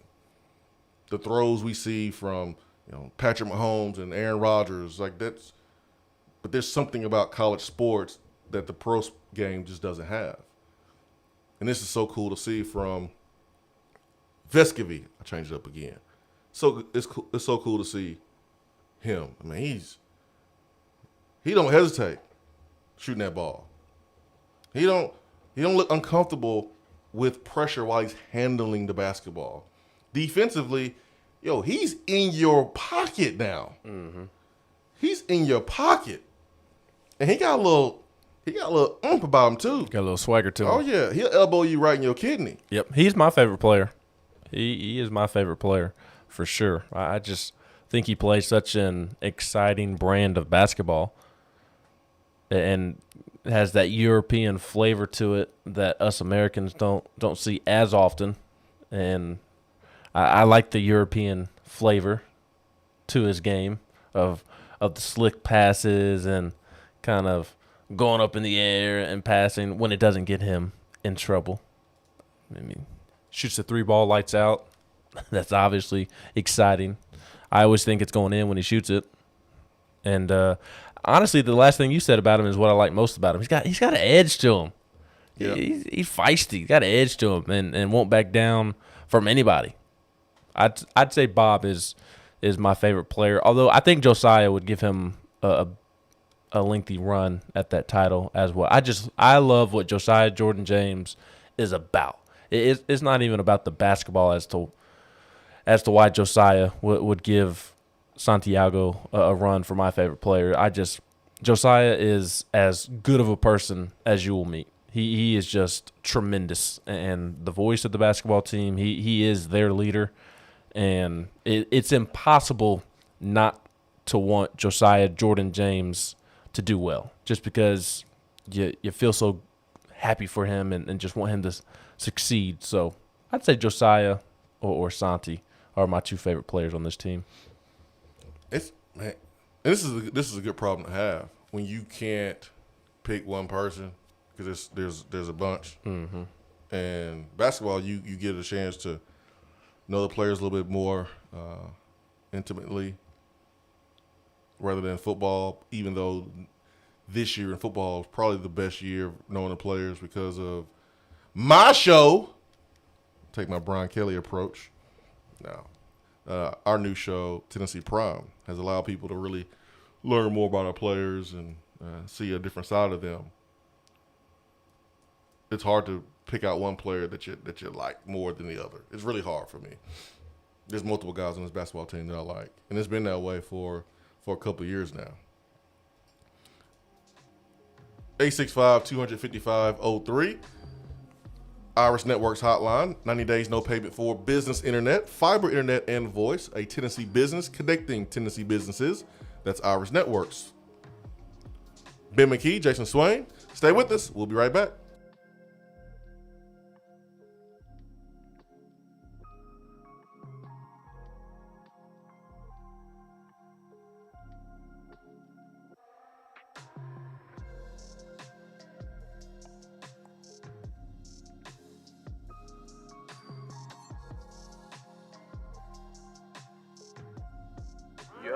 It's Red Plastic Cop with some big news for you movie-making, content-creating video superstars. Show your mad skills. And create a video of why it's so important to keep Tennessee litter-free.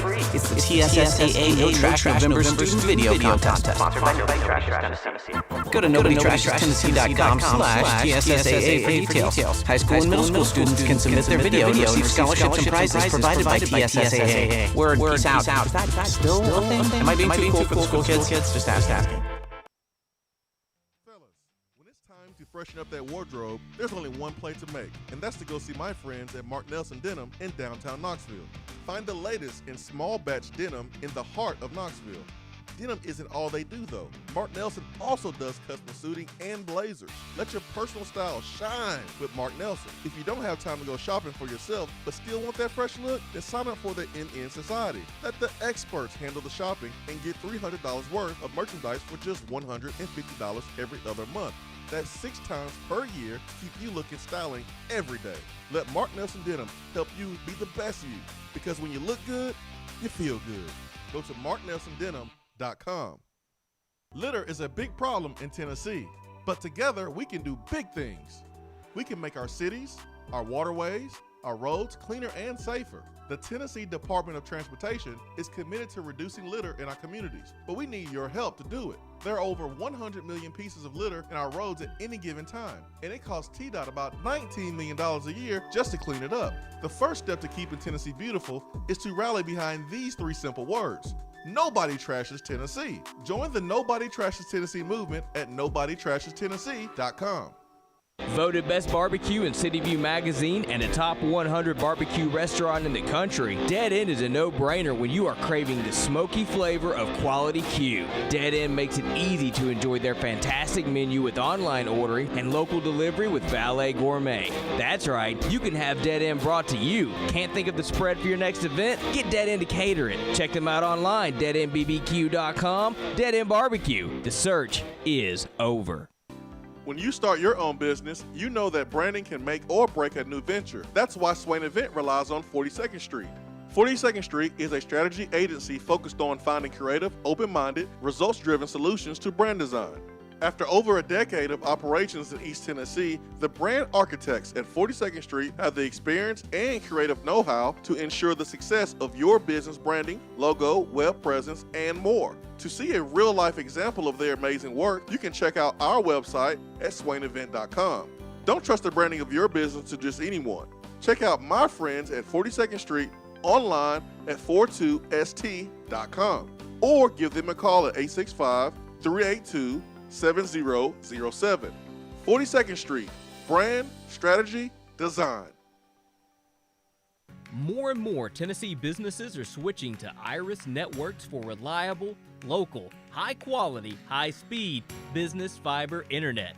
Iris provides direct internet access from 10 megs to 10 gigs with no payments for 90 days. Iris also offers next-generation business phones with work-from-anywhere capability from the mobile or laptop app. With local sales, support, and service, Iris is a partner in the community. Learn more at irisnetworkusa.com or call 865-448-IRIS. Iris Networks, a Tennessee business connecting Tennessee businesses.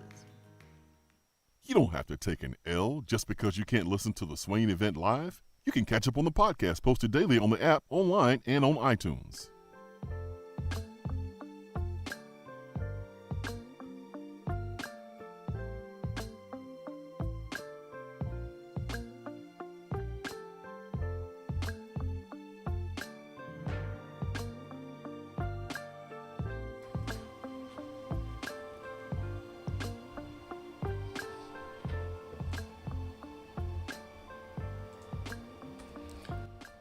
Swain Event, fueled by Dead End Barbecue. Ben McKee, Jason Swain. Did you know that there are over 1 million pieces of litter on our beautiful Tennessee roadways? 1 million pieces. That is really bad for the environment, but you can do something about it, though, folks. You can join the Nobody Trashes Tennessee movement by simply going to nobodytrashestennessee.com. When you're playing an opponent, part of the lead up is talking a little trash. Not just talking about the litter inside of the state of Tennessee, but actually talking trash to the opponent. In this case, it is Colorado. I'm sitting here trying to figure out, is Colorado basketball even relevant? When's the last time they were actually good? Well, the fact that they're in the Pac-12 tells you all you need to know about that.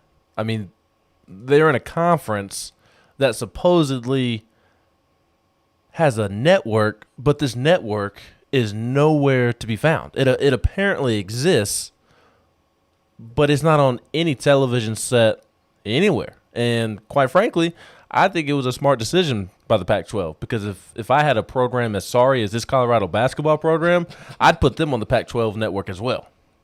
They lost to Southern Illinois, Saluki. I mean, this is the same university in which the guy that couldn't even beat out Jarrett Garantano on the football field decided to transfer to. You just know how bad of a school you have to be to where the guy who couldn't even beat out Jarrett Garantano decided to transfer to your school. Pretty good point there. That is a really, really good point. And I realize that Tennessee's playing Colorado in basketball tomorrow and not football. But Swain, I know you teach your kids. I'll teach my kids one day. Guilt by association. That's right. You're defined by the people you hang around.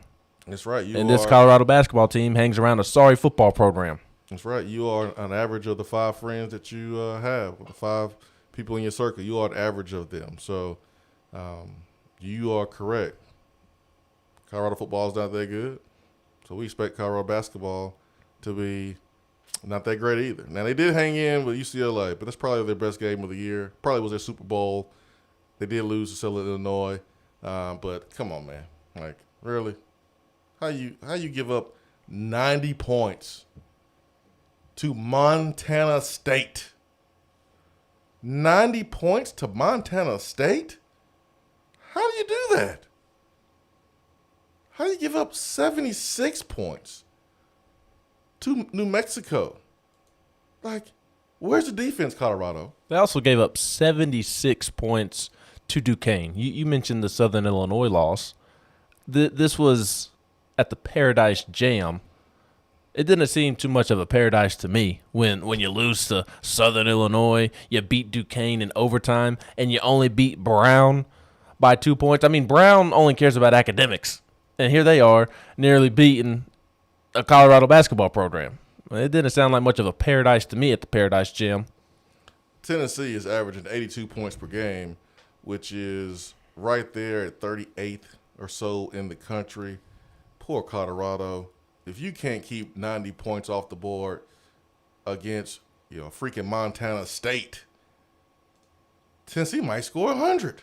Well, and, I probably shouldn't reveal this. I don't want to burn my sources. But according to my sources, when Rick Barnes contacted Kim English to come to Tennessee 2 years ago to take the assistant coaching job at Tennessee and leave Colorado, it is, in fact, true that he walked on glass all the way from Colorado to Knoxville just to get away from that sorry basketball program. I already crawled. Walked any way possible to get to Knoxville and get away from Colorado. Colorado was 108th in scoring. 108th.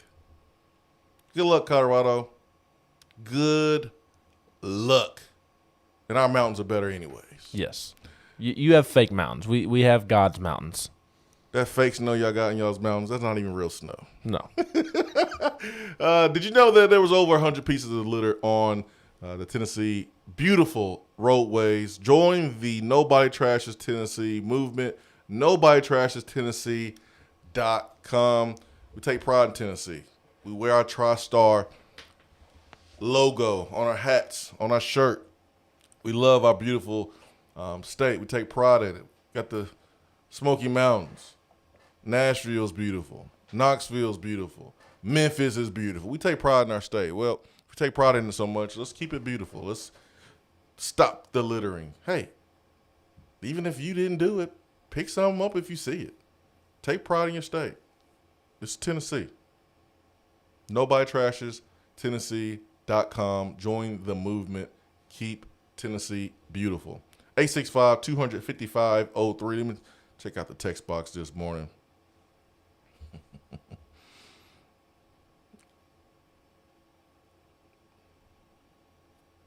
Big Willie Style says, I'm in Cali and can't get the Pac-12 network. Wow, that is something right there. Hey, Big Willie Style, man, when you come back to the East Coast, go to a Tennessee basketball game. Why? So he can get you to miss the final 2 minutes of the game because you got to go pee? Yeah, I'll be more prepared this time. See, what you got to do, you got to go pee at halftime. The lines are way too long at halftime. Okay, but would you rather sit in the lines at halftime or would you rather miss the final 2 minutes of a close basketball game? I mean, I knew the outcome already, so. No, you didn't. Yes, I did. We was losing. By 2. I had to pee, man.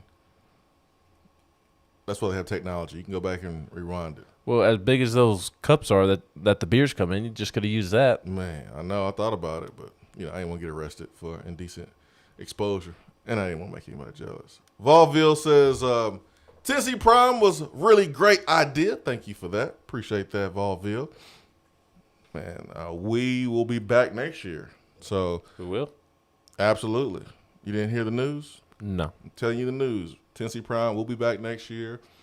It was more or less experimental this first year, but it was a huge success, and the response has been great, and our sponsors are super, super happy, and man, they want to run it back. So we're going to run it back and make it even better. Does that mean Cade's coming back? Nah, man. Nope. Cade will not be on Prime next year. Why not? Unless it's like a guest appearance from his NFL team. He's not coming back. He didn't come back. Oh, yeah, speaking of that. We talked a little bit about Hendon and him having a decision to make. And it's not a really easy decision like some people may think it is. It's not. It's a hard decision because he plays in an offense that's not necessarily known for the development of NFL players. It's an offense that's successful. It's an offense that has produced wins, but it's not an offense where you can point to and go, hey, man, these guys will prepare you for the NFL. And so that is the question that Josh Heupel has to answer. He has to answer that question. He has to answer that question. Just because you put up points, just because you're scoring and winning does not mean that the NFL scout wants you. Your personal game has to translate to what they want to do. And we've seen very successful college football players not go play at the league because they didn't possess those same qualities. Tim Tebow, the Eric Crouches of the world, like the Nick Marshalls. We've seen great college players not be able to play at the next level. So that's a question that Hendon has to answer. If he comes back, will your offensive line be able to protect you? So that way you can throw it from the pocket and display those skill sets that the NFL is looking for. Receiver wise, who's gonna be back? Like I need to throw the guys to make me look good. Cedric Tillman. I need more than Cedric Tillman. Jalen Hyatt will be back. So I need the offensive line. I need players around me. So this is not a really easy decision for Hendon, and I wish the decision was made last week, but that's me being selfish as a Tennessee fan. He has to do his homework, and it's a good thing that the players who are in the transfer portal don't have to make a decision right now, because I think those players who are looking at Tennessee, they're looking at Hendon. Because Tennessee can be able to use Hendon as a selling point for those players that come in. So that's a big decision that he has to make. With Penn State losing their defensive coordinator and Brent Pry to Virginia Tech as he took over as a head coach, Brent Pry also took the DB coach with him to Virginia Tech, and now Penn State's looking for a coordinator / DB coach. You know who is a coordinator / DB coach who was just at Penn State? Tim Banks. That's Tim Banks.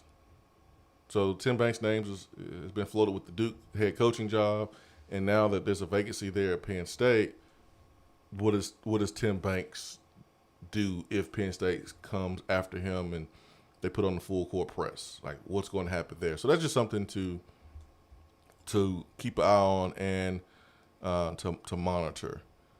Oh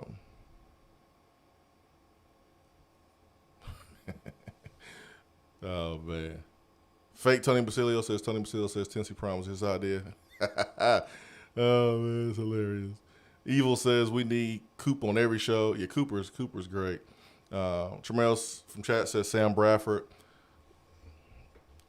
Sam Bradford was a long time ago, Tremel. You can use Sam Bradford to go recruit a quarterback, but Sam Bradford was when Heupel was at Oklahoma, and Heupel's offense wasn't like what it is right now. You hear when Heupel was talking about his time being fired at Oklahoma, he called it one of the worst and best times of his career because it forced him to go be better and reinvent himself a little bit. And I remember Oklahoma when Heupel was there. And it wasn't what they're doing right now. It is not what they're doing right now. So, yes, Heupel has developed quarterbacks who are playing in the league. You know, you look at Drew Lock and you look at Sam Bradford in the past. But right now, with this offense that we just saw this past season, our NFL scouts going to look at Hendon Hooker's game and go, yeah, you were put in positions to be able to show us that everything you did at Tennessee, you can do it at an NFL level. And there's a lot of things that he did at Tennessee that he won't be asked to do at the NFL level because they don't do. So can you get into a huddle? Can you read off a play that is as long as a Dr. Seuss book? It is the biggest concern with Josh Heupel's offense, and probably the only concern with Josh Heupel's offense. It is, yep. And that is, how do you continue to get big-time quarterbacks and big-time receivers when what you do does not translate to the NFL? Because this system, if we're being honest with ourselves, does not necessarily prepare guys for the league as well as maybe other schools. And it doesn't have anything to do with the coaches. It's just simply what they're – and when I say to do with the coaches, I'm talking about like how their ability to coach up the players and develop players. It hurts them in the sense of they're not asked to do a ton. The receivers aren't asked to run a significant route tree. Dude, there's times when the receivers don't even run routes, like do anything, run routes or block. And so you will never do that in NFL. No, and that also applies to the quarterbacks. Like the quarterbacks don't have to make a ton of different throws. Like there were throws this year where Hooker was on the opposite hash and Valus or Tillman went out for a 10-yard dig and Hooker made a nice throw out to the sideline, and it was like, wow, that was a heck of a throw. But it wasn't because the route was complicated. It was just because the ball was on the opposite hash and Hooker was on the opposite hash, and the route just happened to be on the opposite side of the field. I mean, those were the most complicated throws, difficult throws that Hooker has to make, and that does not really translate to the NFL. Yeah, there won't be any offenses that Hendon will play at the NFL level where he looked to the sideline and there's a big old poster of like Daffy Duck and Pluto, and that tells you exactly what play to do. Like that don't work that way. You know, you have a headset on inside your ear, and you have to write off this long play and give the responsibility of the offensive line, then give the responsibility of the backs and protection, and then give the responsibility and the job of the receivers of what route to run. Like, there's so much stuff. And if you haven't shown that you could do that at the college level, that's going to be a question. Not saying he can't do it, because you can go from Texas Tech's offense to Patrick Mahomes and go to the league and do something that you were not asked to do in college. But it still was a question until he was able to answer it. That's going to be a question for Hendon. And so I'm pretty sure he's thinking, like, what is the true advantage? Because I'm going to have to answer these questions anyways. It's not going to really much change next year. I'm going to be put in the same positions. I'm going to have to answer these same questions next year. So is it worth for me to stay, knowing I have to answer the same questions, or go now because I'm hot and I don't know if I can duplicate another season like I did this past season because I'm losing all my weapons on the outside? Those are valid questions. Those are valid questions that are being asked probably by Hendon and will be asked by, pro scouts. These are valid questions. And we have to, see it to get the answers. Hendon's going to have to prove it. Heupel's going to have to prove it. He's only been here 1 year. Offense was great compared to last year. But the next hurdle for Heupel in terms of recruiting is not just being awesome as a person and being nice and being real and having fun and winning games. Players want to know, can you help me get to the next level?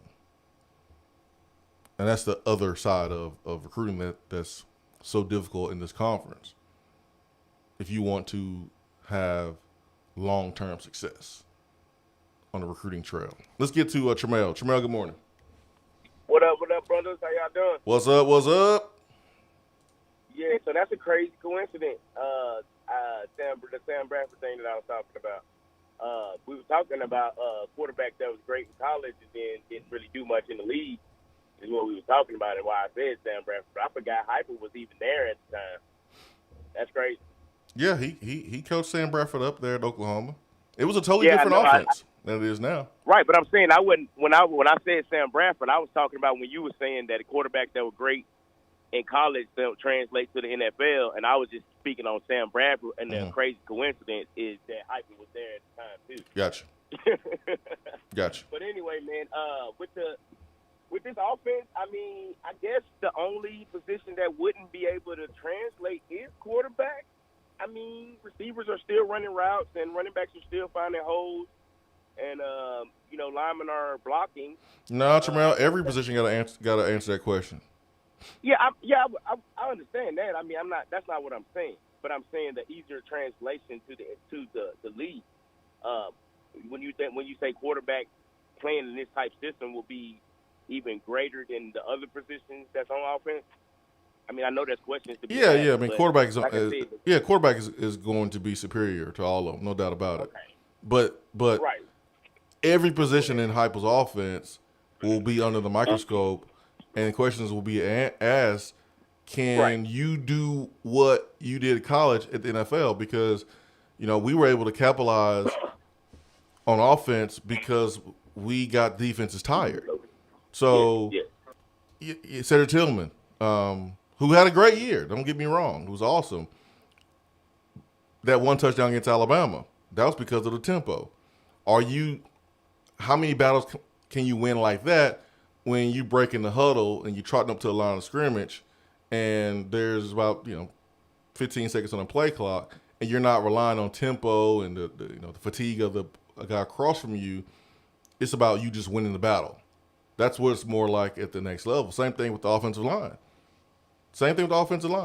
Like, you go up against Jordan Davis and you got him tired against Georgia.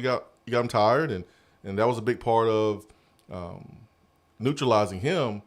But can you beat him when y'all have the same amount of rest in between plays? And it's normal for defensive linemen to get that rest, because in the NFL, no one runs an up-tempo offense like we saw with Chip Kelly. So are you going to win those battles? Those are questions that anyone on this offense will have to answer. Running back position, tight end, quarterback, receiver. Everyone's going to have to answer that for sure. That's going to be with interviews. That's going to be with individual workouts, pro day, combine, watching film. And the Senior Bowl is going to be so important for Velus Jones. So important. Because he's going to have to run a real route tree, which he did at USC, but maybe didn't do much of it, in comparison to USC when he was at Tennessee. But he has the opportunity to answer a lot of questions about, all right, are y'all preparing dudes for the league? And if Velus Jones is able to show out at Senior Bowl, this is going to bode well for Heupel and Cody Burns, because that's the question. That's going to be the question in recruiting circles. That's going to be the question, college football, is can they get dudes to the league and prepare them for the next level?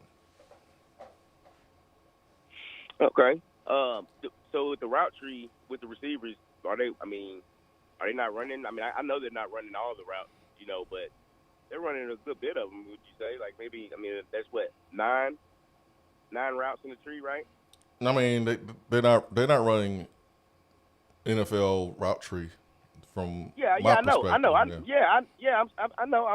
I'm not arguing against, but I'm just trying to get a more in depth, because you've been there, and I'm just trying to get a more in depth look on like how how they look at stuff, and I guess how they grade people for what they do, how the running backs run, this and that and the third.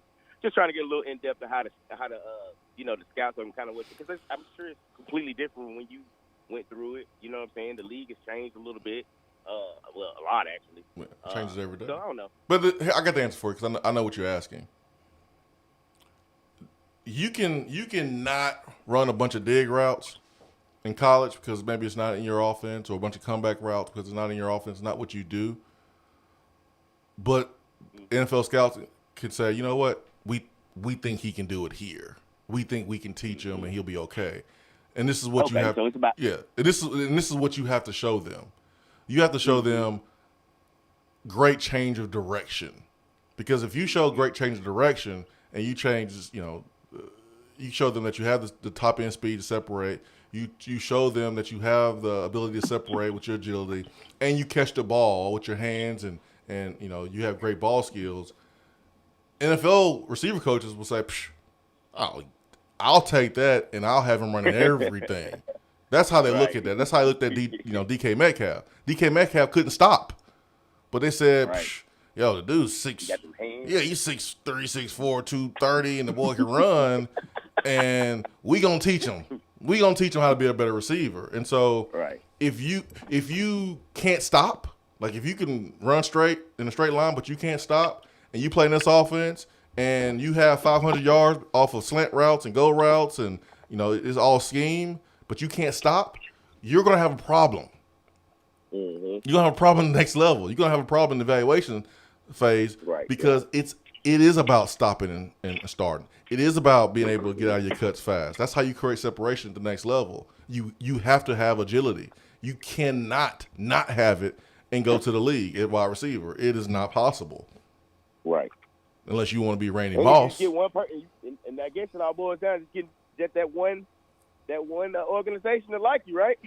That's what they say, right? It only takes one organization. So there's questions, Termel. Thanks for the phone call, buddy. There's questions.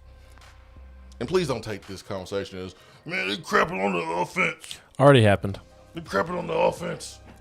Because we've had this conversation before. Already happened. About the question that Hype was going to have to answer, even before the season started. Like the week when he was hired, we had the same conversation.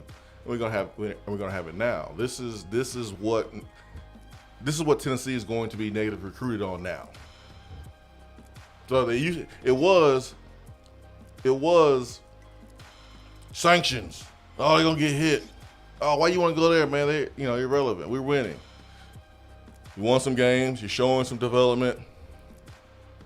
You're not going to get hit with any sanctions that's going to hurt you as far as bowl game. So now the opponents will move to the next scheme. And the next scheme is to say, well, they're not going to develop you to the league. And they can say that as long as there's no proof. And Velus Jones has an opportunity to provide some proof. Questions doesn't mean you can't do it. It just means it's not an answer. I'll repeat that. Just because there's a question doesn't mean you can't do it. It just means that you haven't done it and there's not an answer. So it's not about, oh man, they crapping on the offense. No, dude, the offense was awesome. The offense produced results. But stats don't mean that the NFL is going to just want you. You can catch 10 balls a game on quick bubble screens. That don't mean you can catch the ball down the field and do the things in the NFL that a team wants you to do at wide receiver. So stats doesn't tell the entire story. Swain Event, be right back.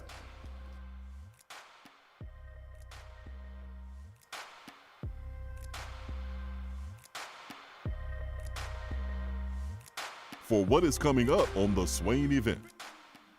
Out-of-town law firms have been swarming into East Tennessee lately. Firms from Memphis, Chattanooga, and Birmingham have stormed into the area. Wouldn't you rather do business with a local law firm? You know, a true neighbor. Marcos Garza and the pros at the Garza Law Firm are just that. They are our neighbors and friends that support local causes year-round. The Garza Law Firm works to serve you professionally on criminal matters, injuries and accident matters, and Social Security and disability filings. The Garza Law Firm is here for you at GarzaLaw.com. The Garza Law Firm. Let us help. Hey there, Swain Event listeners. I'm excited to share my new Keller Williams Realty app so you can tour homes without leaving yours. Not only can you search for homes in specific areas and neighborhoods, you can also have access to real-time market snapshots on stats like average home price and days on market, plus commute times from your office, school zones, and much more. Download my app today and get the most accurate information on buying, selling, and investing in real estate in your area. Just search for the Keller Williams Realty app and click on More in the lower right-hand corner. Type in Jennifer Morris in the Your Agent search bar, then save and you're set. And as always, feel free to reach out at 865-257-7897 or email me at jennifermorris865@gmail.com. Top 100 barbecue restaurant Dead End Barbecue is a no-brainer when you are craving the smoky flavor of quality Q. Dead End makes it easy to enjoy their fantastic menu with online ordering from Chow Now for pickup. Or if you don't feel like leaving the house, then have Dead End Barbecue delivered right to your door by Loco Knoxville or Bite Squad. There is no better restaurant in town to enjoy the madness of March with. Cheer on the Vols and the Lady Vols with the best barbecue around. Check them out online at deadendbbq.com. Dead End Barbecue. The search is over. If you're coming to Knoxville and need a place to stay, do yourself a favor and book a room at Hampton Inn Paper Mill, also known as the Hampton on the Hill. This award-winning property is literally in the top 5% of all Hampton Inn properties. The GM, Stephen Lawrence, is a good old local boy who grew up in the business around Knoxville. He and his staff are always available, always willing to help, and will go above and beyond for their guests. The newest Hampton Inn in Knoxville has clean, affordable rooms, flat screens, fridges, and microwaves in every room. Plus, breakfast is included in every rate. Not to mention, there's also a pool and fitness center on site. If it wasn't so close to amazing restaurants, bars, and shopping, you would never want to leave. At only 6 miles from campus, you're still right in where the big orange action is. Go to HamptonInn.com, search Knoxville, and book your room at the Hampton Inn Paper Mill or call 865-693-5400. There are articles and news stories that you read about the things that people do. And when you're reading those and you start to shake your head, you start to scratch your head a little bit. You get confused. You don't understand why. You start to ask questions. But really, there's only one question that matters. What is that question, you may ask? For what?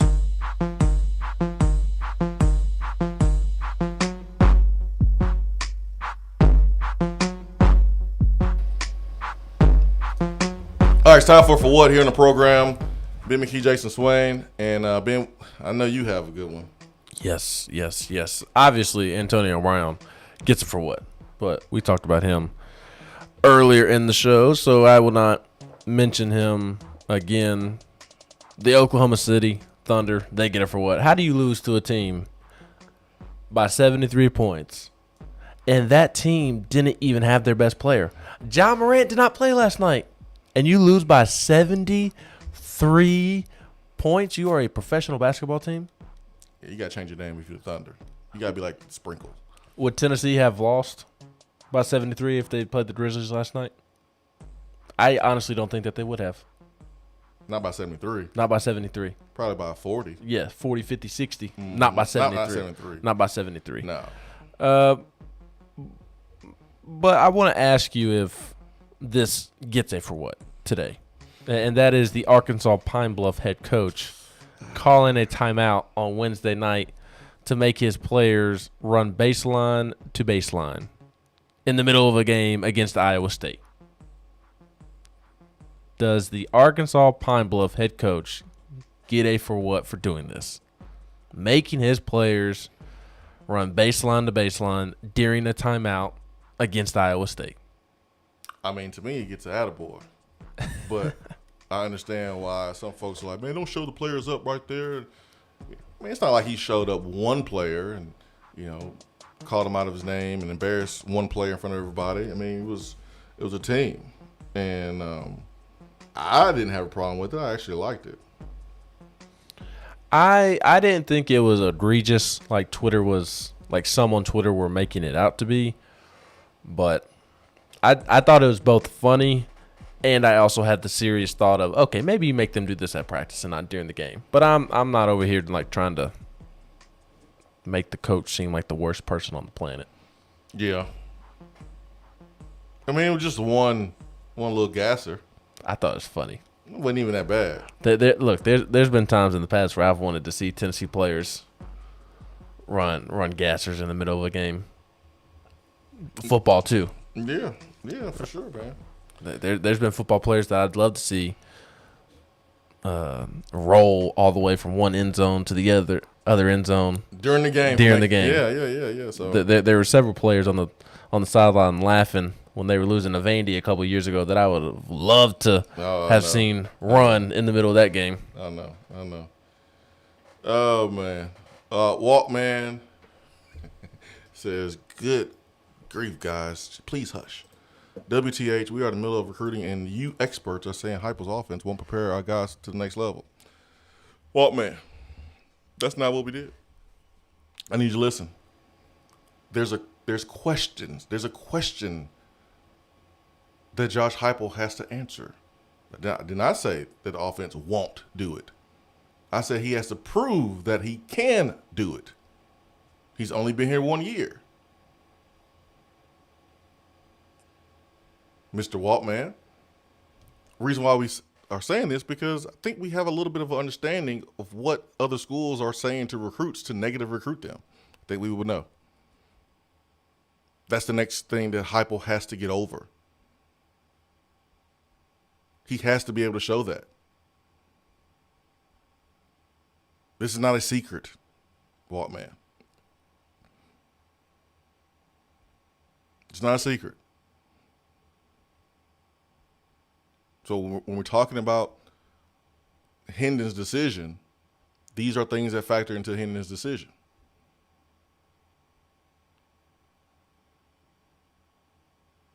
This is why you have players who are 4 and 5 stars who don't just go to Georgia and Alabama because they go to other schools for different reasons.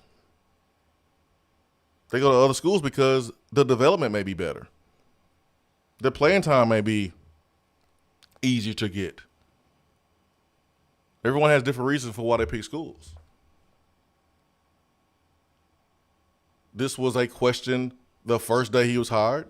It's a question now. Because last time I checked, the NFL draft has not come and gone. That doesn't mean he can't do it.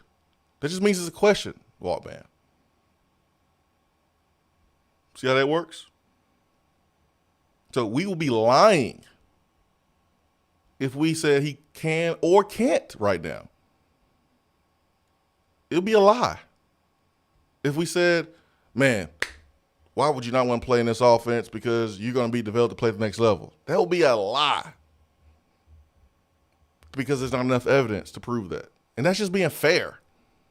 That's just keeping it real. And it would be a lie to say, you want to come here because you can't be developed to go to the NFL. Because that's a lie. What I continuously said last segment was there's a question that he has to answer. And we won't know that answer until NFL draft, Senior Bowl practices, this next upcoming season, next NFL draft, what Velus does as a rookie. Like, we're not going to know these answers right now. This is going to be another 12, 14, 36-month deal. We didn't know about Emmanuel Mosley's development until he got to the 49ers. It's like a year and a half after he got there. When he's heading into his second season. We're like, dang, okay. Damn. Second season. Shaw Tuttle didn't get drafted. I guess he got some coaching. Because he's been a starter with the Saints the whole time. So you don't get that answer right now. I hope that makes sense, Walt, man. You really think I'm going to sit here and hurt our chances to recruit? Really? And we didn't even say that. See, I need you to listen. I need you to listen, Walt, man. Just listen, man. Just listen.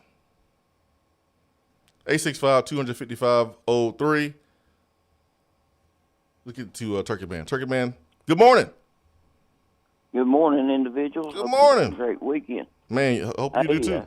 Well, you can't ask questions about somebody thinking you're negative, I swear. Man. I mean, you know, question. When you get the age that I am and been coached a little bit, been there, done that, seen that, you ask questions that you've seen that you just want to know, you know, how this will affect because you care about the program, then you're negative. But no, it's just asking a question. We want it better. We like to see everybody succeed. But, you know, I do have something I want you to look at. Dobbs.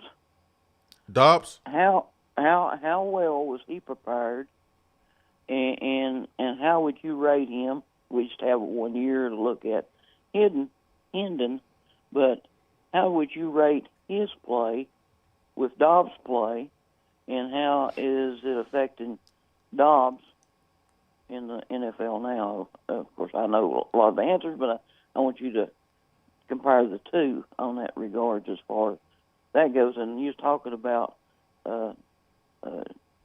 Jones. So he transferred from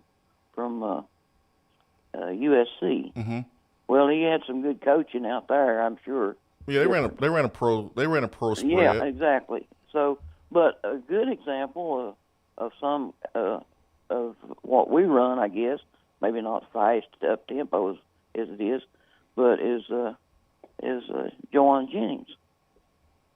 He was, you know, through the program, even though it's not apples, but it was fast. Oh, that's a good bark. Yeah, somebody pulling in here. He ain't liking it bit. I'll get off here. All right, Turkey Man. Dude, I've been there, man. I've been on the phone, like, trying to conduct meetings, and, like, someone walked past the, you know, front door, and Ace goes crazy. I'm like, oh, my bad, sorry. My dog would never. Judge has never, will never. Comparing Dobbs was not prepared the way he should have been prepared, because Dobbs did not go through summers throwing like quarterbacks. Every quarterback before him did. You know, doing 1-on-1, 7-on-7 during the summer. I mean, those are valuable reps that help you develop chemistry with your receivers and running backs and tight ends. And Dobbs wasn't allowed to really do that. So that hurt his development. But in terms of like the system, I think the system probably prepared Dobbs more than, on the outside looking in, than a up-tempo, fast, type of system. But really at the end of the day, it's about your accuracy.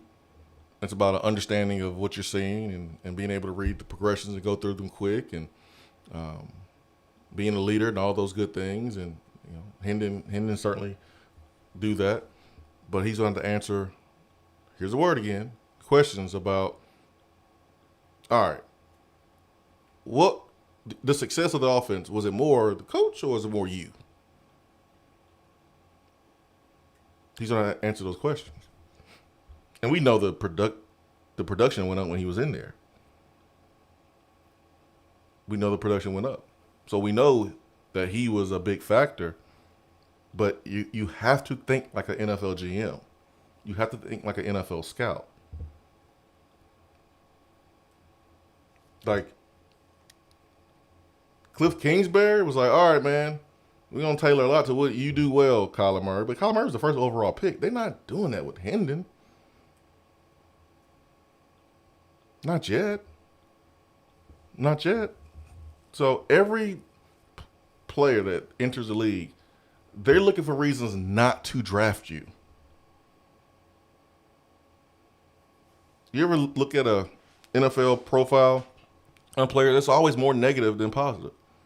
Like, even when you thought a prospect was like perfect, you see a bunch of negative stuff because they're looking for every reason not to draft you. And if they have a list of 10 guys and they try to poke holes in as many of those guys as possible, and the guy that has the least amount of, negative remarks or the guys that get narrowed down to from 10 to 5, from 5 to 3, and then boom, based on needs and how they feel, that guy's selected. But I'm just telling you about the process because I've been through it. They're looking for reasons not to draft you. If you give them enough reason, they won't. Jason from the Borough, if you can play, you can play. The NFL will find you. The system you play in can raise questions, but you answer those in the Combine and Senior Bowl. There you go, Jason. There you go. There you go. And Bayless has a chance to answer those. And Hendon, if he decides to leave, he'll have to answer those at the Combine.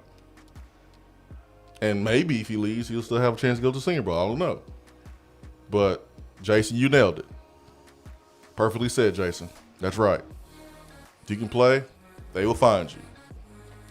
But you do have to answer those questions. Hour 3, powered by Low T Center and lowtcenter.com. Ben McKee, Jason Swain on a beautiful Friday. It is beautiful outside, Ben. It's going to be 70 degrees outside. And it's beautiful because it's my mother's birthday. Is she in Knoxville? Nope. Does she control the weather in Knoxville all the way from Huntsville? Nope. You're supposed to say yes. Yes. Wait a minute. Be right back.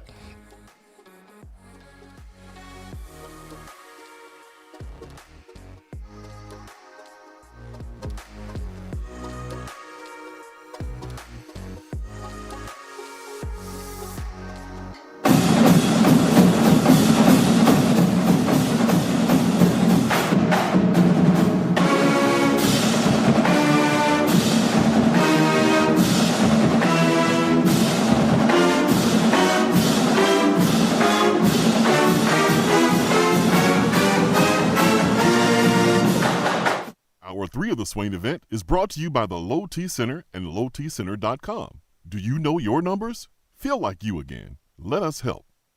Out-of-town law firms have been swarming into East Tennessee lately. Firms from Memphis, Chattanooga, and Birmingham have stormed into the area. Wouldn't you rather do business with a local law firm? You know, a true neighbor. Marcos Garza and the pros at the Garza Law Firm are just that. They are our neighbors and friends that support local causes year-round. The Garza Law Firm works to serve you professionally on criminal matters, injuries and accident matters, and Social Security and disability filings. The Garza Law Firm is here for you at garzalaw.com. The Garza Law Firm. Let us help.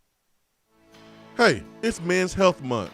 So make sure to get all your levels tested with a comprehensive annual health assessment at Low T Center. They exclusively specialize in men's wellness. Low T Center now offers monitored self-inject at-home testosterone treatments for just $155 a month, self-pay, or is covered by most health insurance. And they ship directly to your home. Go to lowtcenter.com now to book your appointment. That's lowtcenter.com.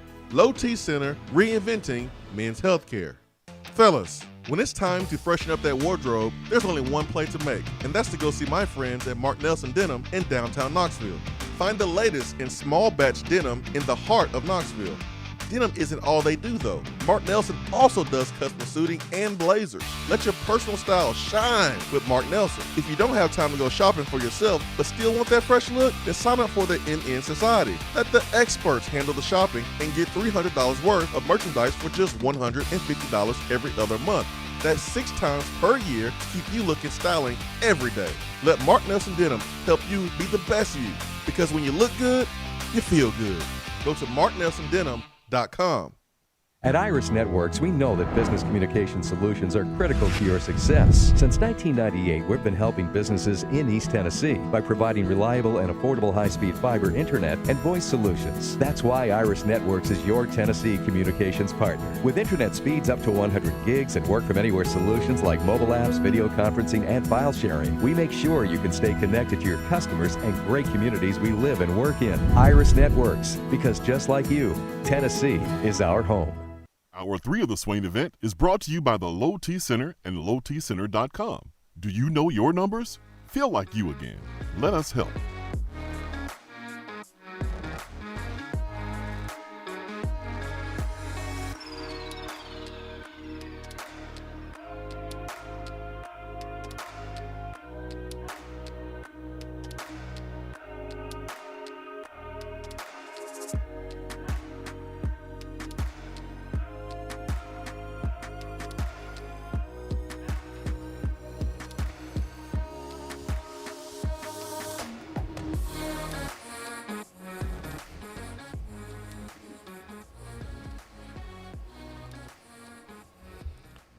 Swain Event, SwainEvent.com, fueled by Dead End Barbecue, top 100 barbecue restaurant in America. Hope y'all having a great morning.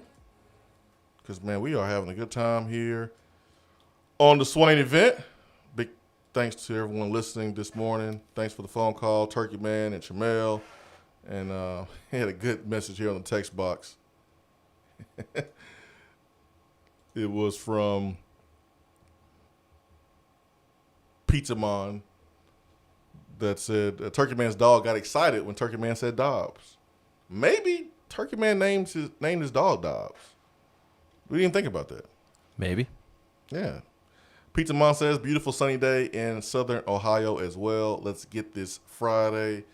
I checked the weather during the break in Atlanta and Huntsville. It's going to be 74 degrees in Huntsville, 76 in Atlanta. It is December 3rd. Wild. Please let us see Tennessee win that championship before the world ends, because this is not normal for the weather to be this great this time of the year. Like I'm outside blowing leaves and flip flops and shorts. It's weird. And it's not you being weird either. Like you actually have a legit reason to wear the flip flops. Yeah, man. I was outside sweating. My goodness. Hopefully I won't be sweating. Hopefully you won't be sweating when you plan this weekend's games with Action 247, Tennessee's only legal sports book. Right now, the promo code Swain Event will get you 100% match on your first deposit for new customers only, up to $400. So if you deposit $100, they'll match it, give you $200. You deposit $150, they'll match it, give you $300. If you deposit $250, they'll match it and give you what, Ben? Math, quick. $500, they'll give you $500, 100% match on your first deposit. What if I do 1,000? Up to $400. Up to $400. $400 is the cap. And I'm not capping. That is the cap. that is the cap. That is the cap. So this weekend's games in college football, we got the Pac-12 championship. Ben? That's tonight, right? That tells you all you need to know about the Pac-12. Is it on the Pac-12 network? That their conference championship game is on a Friday night. Because you know dang well ain't nobody trying to come to the game on a Saturday when you can just go to the beach or go do something else. I wonder what the weather is like in Cali. Is it being played in San Francisco? Where is the Pac-12 championship game? They've been playing it at the 49ers Stadium, right? Where's the Pac-12 championship game? If that is the case, ugly weather out in. I'll say that it's in Vegas. Oh, okay. Well, Allegiant Stadium. That's good because in San Francisco today, it's a high of 55 and nothing but haze all day. It's where the Raiders play, the new stadium. It's a beautiful stadium. My goodness. A high of 72 and clear in Vegas today. That 72 will feel like 82. It's like dry and ugh. But that game is tonight, 8 p.m. Tells you everything you need to know about the Pac-12. Conference game on a Friday night. But Utah, favorite by 2.5 points in this one. The over-under is at 57.5 points. It's hard to beat a team twice. And Utah beat the brakes off of Oregon just 2 weeks ago. It wasn't long ago. And dashed Oregon's playoff expectations and their playoff dreams. It's hard to beat a team twice in a row. But when you look at the contrast in styles between Utah and Oregon, it's hard not to sit here and say, man, Utah's going to do that to them again. They're going to beat them again. The line's 2.5 points. It's hard to sit here and say, man, that Utah won't do it again. But if you're feeling uncomfortable about that, I certainly understand not rolling with that one. Baylor is at Oklahoma State. Tomorrow they play at noon for the Big 12 championship. Oklahoma State, Court to Action 247, right here on the free app that you can download. Oklahoma State is favored by 5 points. The over-under is at 46. Oklahoma State's defense is really, really good. This game right here, I think it will be a closer game. Oklahoma State has to win this game for any chance to get to the college football playoff. Well, and if I'm Oklahoma State, I'm thinking win and in because that's it. I expect Georgia to beat Alabama, so somebody's spot's going to be open. That should be the mindset you don't want to be like Tennessee 2001 where you're like, oh yeah, man, we beat Florida, yeah, we going to play a national championship, and then forget you have a conference game to play. You got to take care of business before. But you should definitely have that in the back of your mind that if you win this game, it looks really, really good for you to be in the college football playoff if you are Oklahoma State. Yes, and how about Oklahoma State playing in its first Big 12 title game? That's crazy. Which makes sense because Oklahoma has been so dominant for so long. Yeah. And Oklahoma State has had some really good teams, too. And Gundy, this was only the third time Gundy's beaten Oklahoma. I think we mentioned that earlier in the week. But he's been there for a while now and only 3 wins over a rival. I mean, if you're the coach at Auburn, you don't even make it that long. No. If you're the coach at Alabama, you don't make it that long if you lose that often to Auburn. Heck, Mississippi coaches, they don't make it. Tennessee coach doesn't make it if you lose like that to Alabama or Georgia or Florida. Yeah. I mean, SEC, they are paying you double digits buyout. Auburn especially. And they do not mind flipping the bill. I think I'm going to roll with Oklahoma State in that one, Swain. Are you taking just the money line, or are you taking what'd you say the spread was? The points to 5. 5? I'll say Baylor covers. I think it'll be a close game. I really like Baylor. I like what Dave Aranda's doing, but I think Oklahoma State ultimately pulls it out. You got Baylor running back Abram Smith, who was the Big 12's second leading rusher. He's going up against the nation's 6th best rushing defense, so that would be the key matchup in that one is Baylor trying to run the football against a stout Oklahoma State defense. I'm taking Utah in the game you mentioned a moment ago against Oregon, but I don't feel super confident because of exactly what you mentioned, and that it's hard to beat a team twice. and they're going to have to do so just within a couple of weeks. It's not like they played earlier in the year, and they're two totally different teams. But I just can't get how physical Utah was against Oregon. I can't wipe that from my mind. I can't either, man. In the Baylor-Oklahoma State matchup, they played on October the 2nd, and Oklahoma State won by 10. So this line is 5. They won by 10 earlier in the year, and their quarterback, I would say, has gotten better as the season has progressed. So, and should be playing it with all-time confidence right now, especially that game versus Oklahoma, where they were up, then they fell behind, and then they rallied back behind Spencer Sanders. They just had a dang great second half in Bedlam. 865-255-03.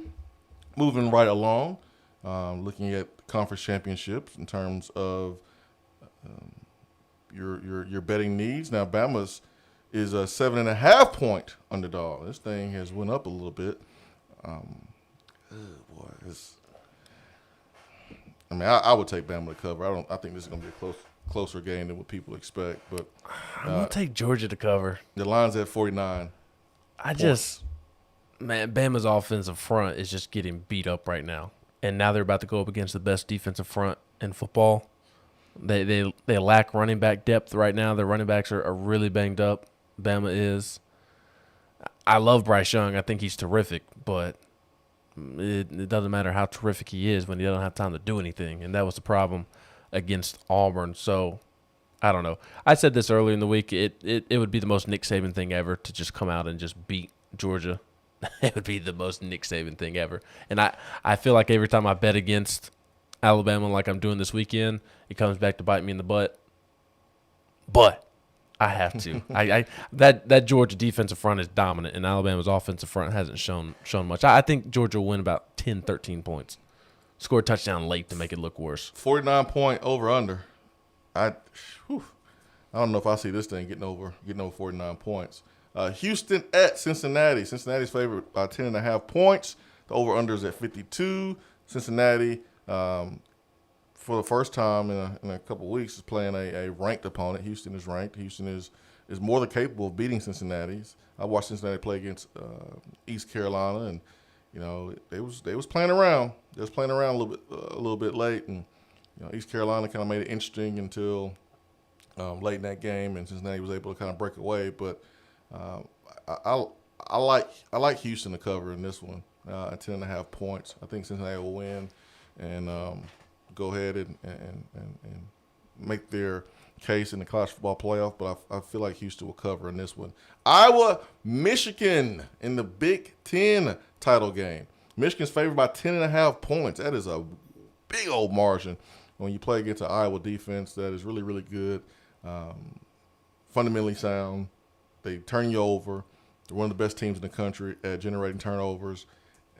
That's a huge line right there for me. I took Iowa to cover. I just think the emotional win over Ohio State will provide a hangover.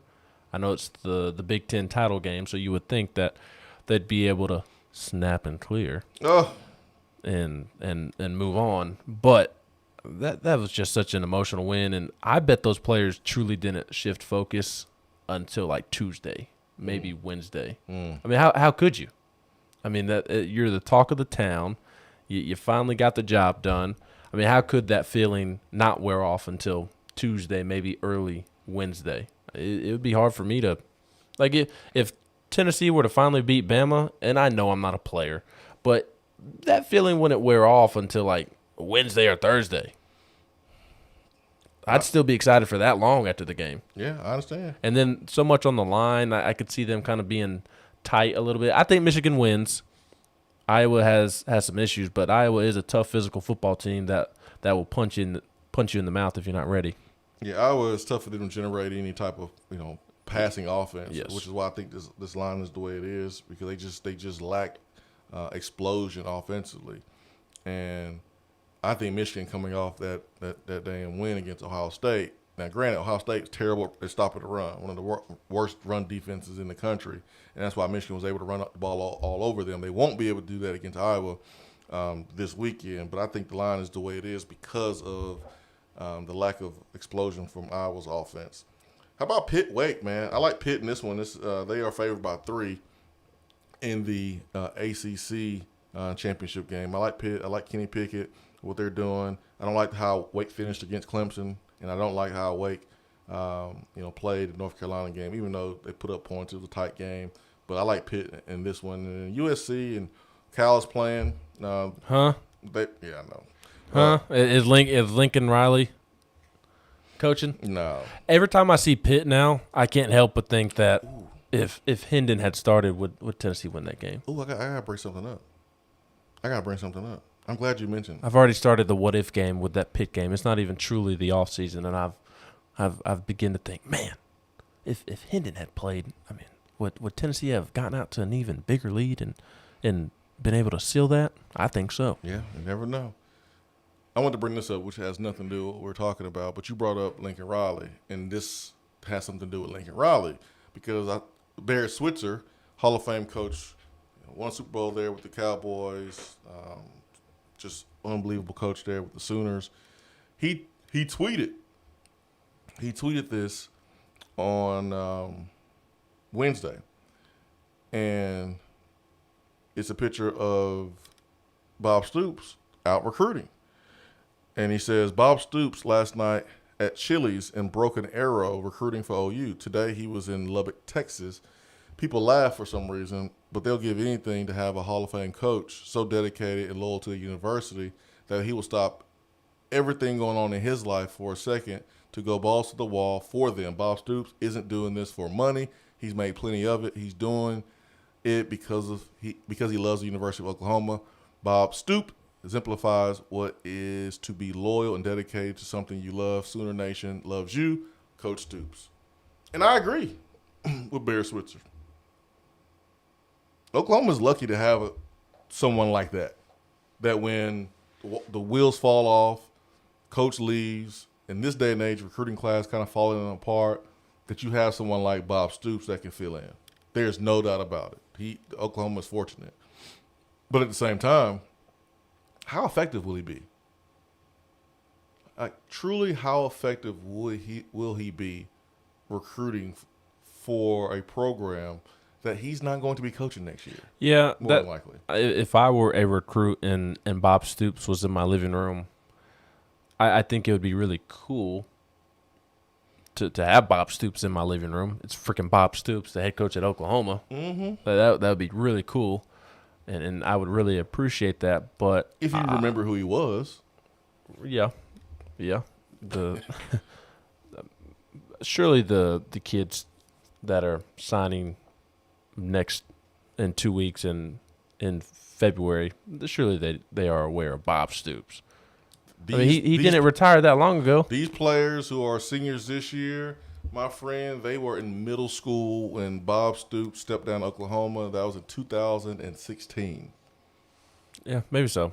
So, I mean, you would think, maybe it depends on what part of the country Bob Stoops is recruiting in. I mean, if he's in the Midwest, I mean, you would hope that if you're a football fan, if you play football in middle school, that you know who Bob Stoops is, right? And it resonates with you. But maybe if you're outside that Midwest footprint, and you don't really follow Oklahoma football, and you're not a big historian, there's a chance you may not know who Bob Stoops is. Well, and the point that I was getting to was that I'm not picking Oklahoma, even as cool as it would be to have Bob Stoops in my living room. Like I still don't know who the coach is. Like, I appreciate you coming to see me, but I'm not going to consider Oklahoma until I know who my coach is going to be. Exactly. That's the exact point that I was going to make, and you were absolutely right. I agree with you 100%. Yeah, it's cool that you come in the living room, and maybe my dad will get an autograph, and I think that's awesome. But I don't want to hear from anybody about Oklahoma except for the people that's going to be there while I'm there. That's going to be coaching me. If I'm a recruit, in this situation, and I wouldn't be mean about it, but I would say, hit me up when y'all got a coach. Because this is not going to do anything for y'all. Y'all are wasting y'all's time with me. I'm the type of guy, I was the type of recruit that didn't want schools to waste their time. I'm not going to Arkansas, coach. You wasting your time. I appreciate it, but I'm not going to Arkansas. I damn sure ain't going to Ole Miss. No. You wasting your time. So I got my high school coach to tell these schools, like, Jason not coming there. So you're wasting your time. And coaches appreciate that. Schools appreciate that when you just tell them on the front end rather than string them along and, have a Jay Hardy situation and you waste time. Because what happens is you miss out on other prospects when you do that, when you waste time on the wrong recruit. So if I'm one of these guys and Bob Stoops comes or even calls to set up a visit, I'm like, I appreciate it, but this is a waste of time for you because it's not going to move the needle at all for me. When y'all hire Brent Venables, tell Venables hit me up, then we can talk. If that's, in fact, 100% what they do. Vols Deep says, do you think the SEC championship game will be the worst officiated game in the SEC this season to get two teams into the playoff, or is Georgia so dominant this year it doesn't matter? Oh, I think this is going to be the best officiated game in SEC history. I don't buy into conspiracy theories, so I think it'll be a bad officiated game because SEC officials are bad officials. Yeah, I don't think that they'll be doing anything trying to get both teams in. I just think that they'll make sure that they'll have their best foot forward. If I'm Greg Sankey and you know the officiating is an issue, you better have your top-rated officiating crew because the world is watching. The world is watching. Still might be bad, but I think Greg Sankey will have his best crew. He'll have his best crew on that one. And they'll still mess up. They'll mess up. There will be a play in which you see Twitter losing its mind about. I guarantee you. SEC officials are bad. College officials are bad. NFL officials are bad. They're all bad. They are. But it won't be hashtag full-time refs. It won't be egregious like it was in that Tennessee Ole Miss game. They won't do that. Or will it? I don't think they will. Hour 3 It's hard to be worse, right? Yeah, it is. Hour 3 continues after this.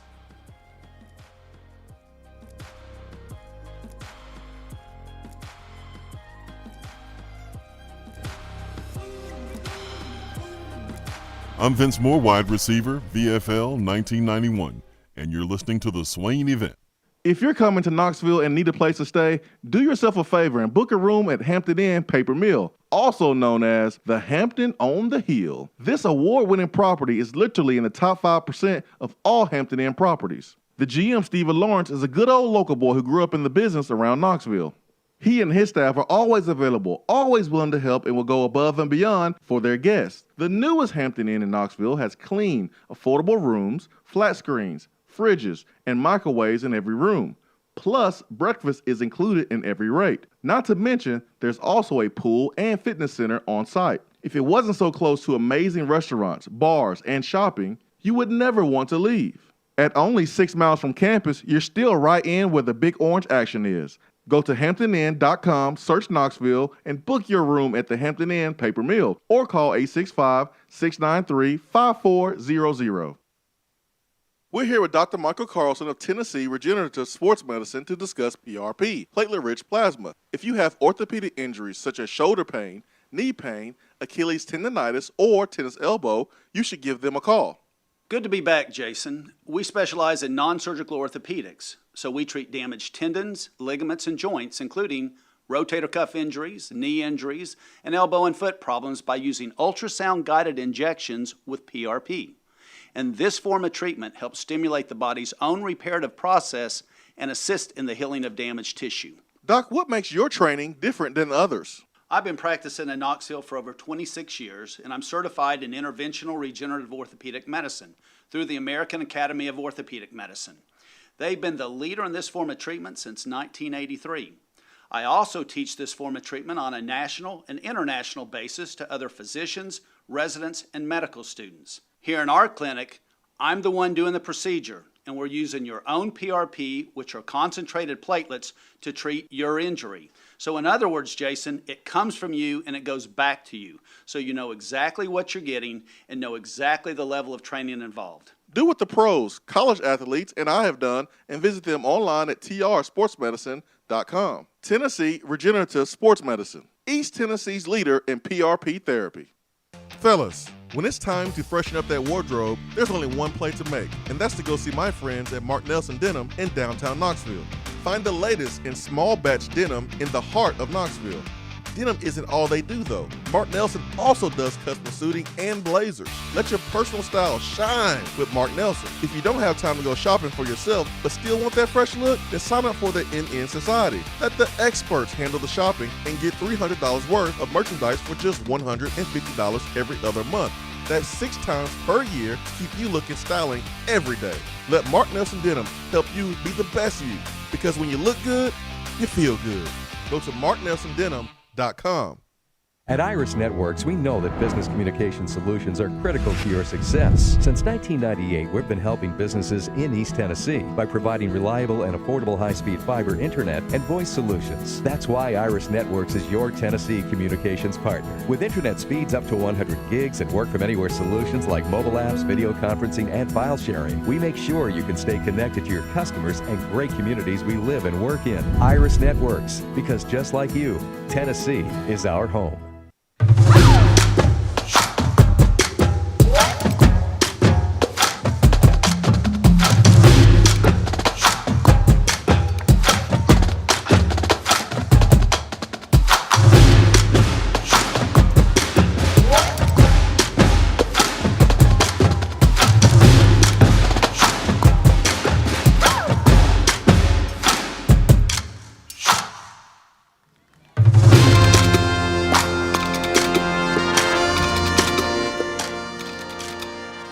Around the SEC, as we approach championship weekend, Tennessee not playing on the gridiron, but playing on the hardwood tomorrow at 2 versus Colorado. But it's time for around the SEC. Ben, what do you have for us? Yeah, we're going to start with your boy, John Sumrall.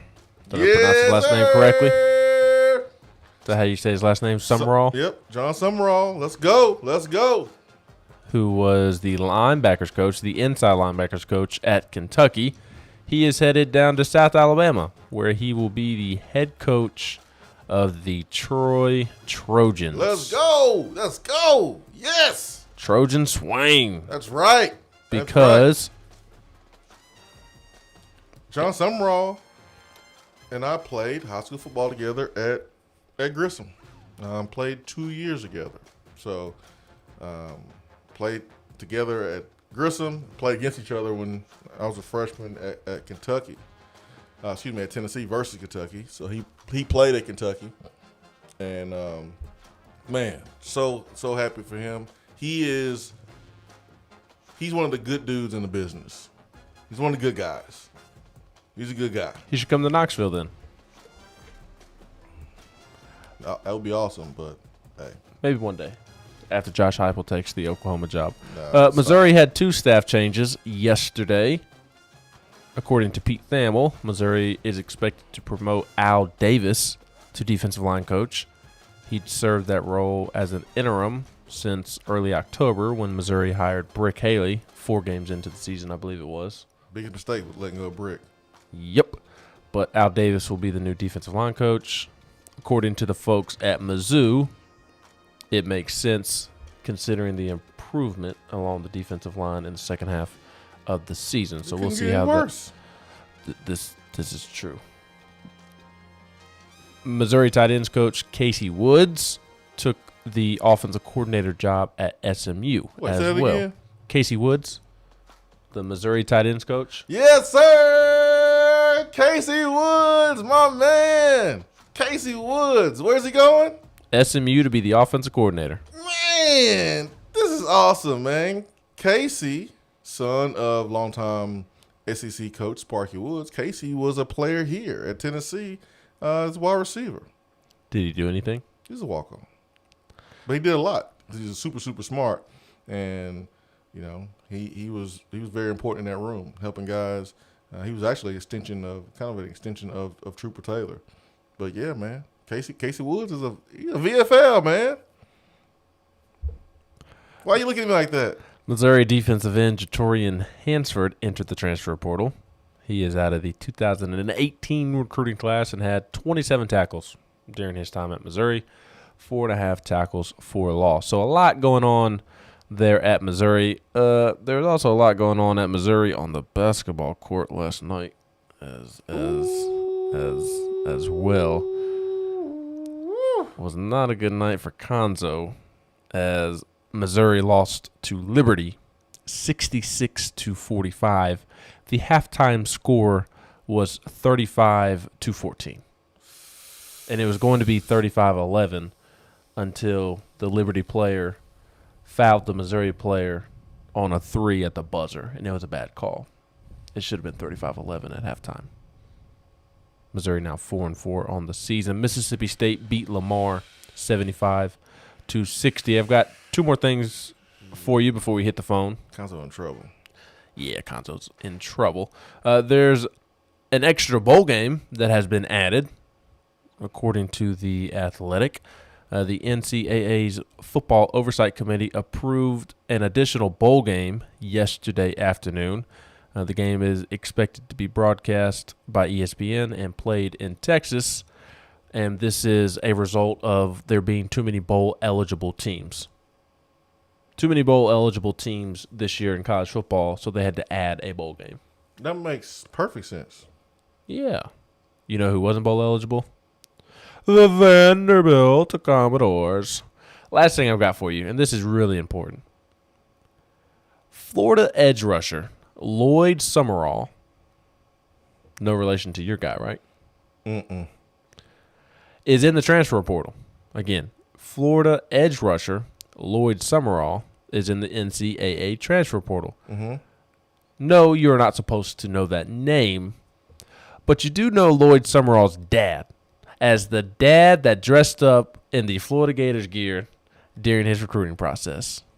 His son is now in the transfer portal, looking like a can of biscuits in that Florida jersey a couple years ago. Man, I know I can't talk, but you're right. And I wonder if Dad's going to dress up during the recruiting process when he picks his next school. Oh, he's going to be dressed out in those JUCO uniforms. He don't have to go JUCO. He don't have to go JUCO. Now, if you want to go SEC before the one-time transfer rule, then yeah, he had to go JUCO. But man, he gonna be back in the SEC gear. Back in the SEC gear. All right, let's get to the phones. We got C-Mac. C-Mac, good morning. Yeah, I ain't have to do old boy daddy like that, but I'm glad you did. He did it. He did it to himself. He really did. He thought we forgot. No, won't be forgetting things like that around here. No, sir. Good morning, y'all. Happy Friday. Good morning, man. Proud of you that you are going to the Tennessee-Colorado game now tomorrow. What? You okay? You all right? Yeah, I'm good. What's wrong, man? You not excited? Huh? Are you excited about going to the game and watching Tennessee? You know, the team that you like. So before we hit on that little part right there, I want to comment on something before we run out of time this morning, and before I forget, y'all earlier this morning y'all were talking about Brian Kelly, and he said something pretty funny this morning, or yesterday, excuse me. The way he pronounced the word family. Dude. Was he drunk? Was he had he been eating some, I don't know, some Cajun food and had a little some extra spice in his mouth? Like, or was that intentional? That pronunciation? Family. Well, let's say it's intentional, right? All right, we can enunciate things a little bit differently. So I want to do a little exercise with y'all. Okay. We're gonna learn how to pronounce the team that Tennessee's playing tomorrow, this state that I live in, that I call home, a little bit differently in the way we typically pronounce it, all right? Okay. Could you say Colorado? Colorado. There you go. Colorado.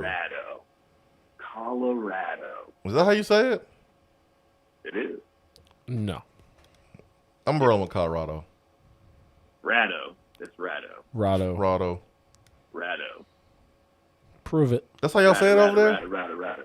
That's how these folks say it out here, yeah. Colorado. Yeah. But is it also like how my grandma says Missouri? I kind of, sort of, yeah. Because it's Missouri, but my grandma says Missouri. Yeah. Yeah. It's just, much like how Brian Kelly on a Monday can say family. Family. And here on a Thursday night, he could say whatever the hell came out of his mouth last night. God bless that man, because he gonna be in for a whole world of some other things. But what is our outlook? What is our expectations for tomorrow night? What can I expect? This will be the first time I will be consuming a Rick Barnes product live in person. So you are going. I'm a little excited about that. I'm not excited about going up to Boulder. That's for my own personal reasons, but some sacrifices need to be made. But from a basketball perspective, what can I expect? Dubs. It looks like the Buffs are kind of hit and miss. From what I read, they shoot a lot better at home than they do on the road. How's Tennessee been doing with, for like, I think Swain, you said this is like kind of our first true road game for Tennessee. Mm-hmm. So what? And this is quite a bit of a jump from Knoxville up to Boulder. So what are we looking like in from that regard in that respect? Well, I mean, Olivier Camwa, John Fulkerson, they'll have to battle up against Jabari Walker, who was Colorado's leading scorer. Against Villanova, their strongest point of their team was, their guard play. And looking at Colorado, they'll have their hands full with Jabari Walker. So it's going to be a great test for Brandon Huntley Hatfield. Coming off the bench, he's getting more minutes, and he's going to have to battle. He's going to have to battle, get some experience dudes down in the post. And this is the point of the schedule where you're not playing, just guys that go to Presbyterian or the Blue Hose and playing against ETSUs. Like you're going up against some real big men now. So how will Brandon Huntley Hatfield, how will Olivier Camwa, how will Fulkerson handle the post? I'm not really worried about our guard play at all. We're shooting it well. We're taking care of the basketball.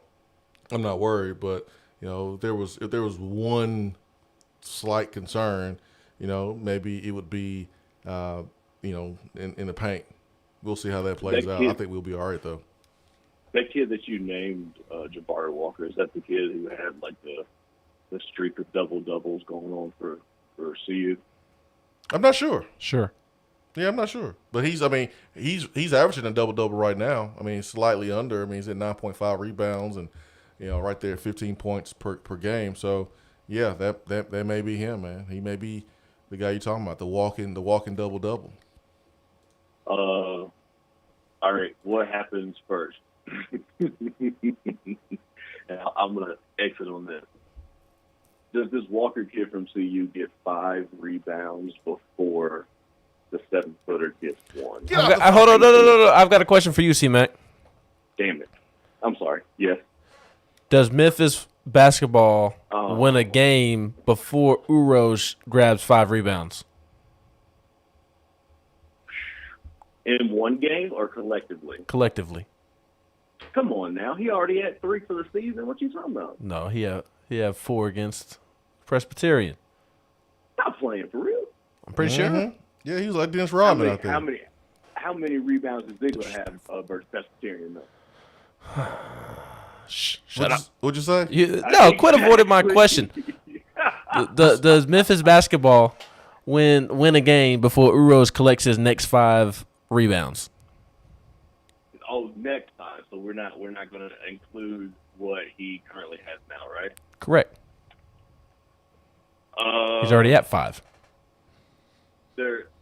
Memphis is playing Ole Miss tomorrow, and then Murray they State, have which is the an John L, Morant game, which is an L.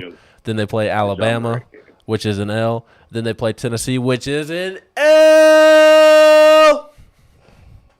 Man, does Memphis trying to play a SEC basketball schedule? They better hope not. The way they played against Georgia. December 21st might be their first win in the month of December. And I think Uros gonna get 5 rebounds by then. Oh yeah, they play Alabama State and UNC Greensboro. No. I really think Tennessee gonna beat Mississippi tomorrow morning. What? What'd you say? What are you talking about? Tennessee's gonna beat Mississippi. Yeah. Oh, Memphis. Memphis is going to beat Mississippi tomorrow morning. Okay, we'll see. Okay. Yeah. We'll see. So, Kermit about to put them hands on Penny. Euros ain't about to get five rebounds against CU.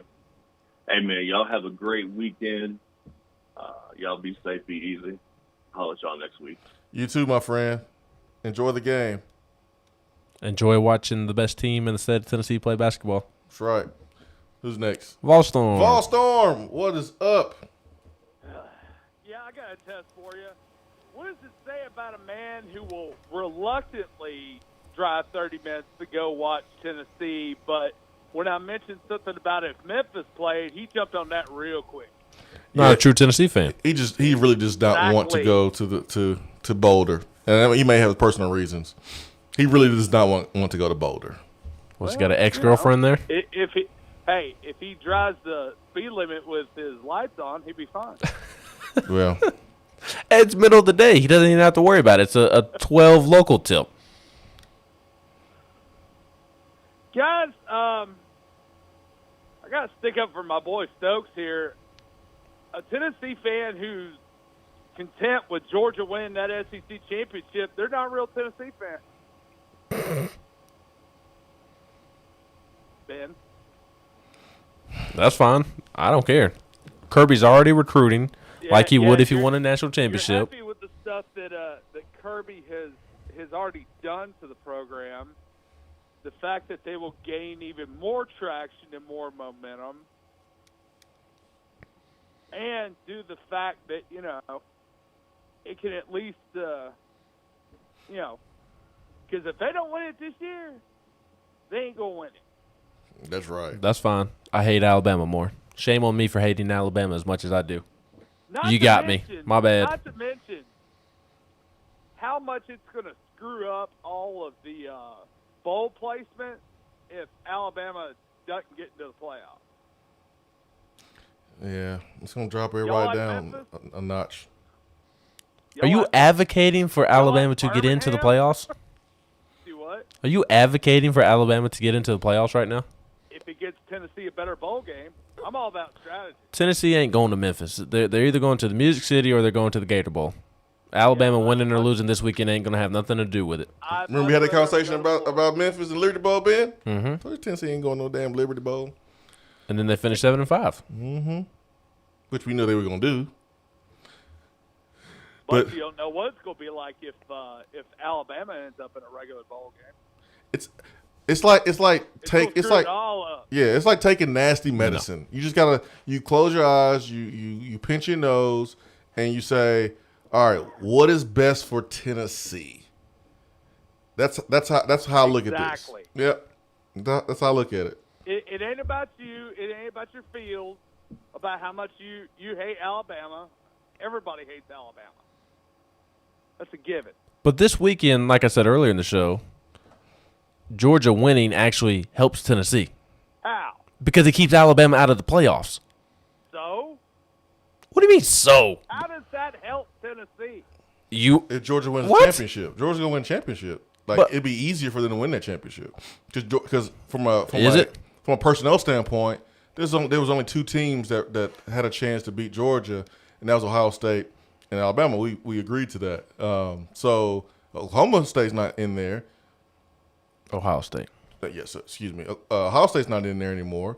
So really the only team that has the personnel to be able to keep up with Georgia is Alabama. If they bounce Alabama, man, Georgia might skip to a national championship. It's going to be easy. And if they bounce Alabama, does it really matter if Alabama's going to play them in the playoffs?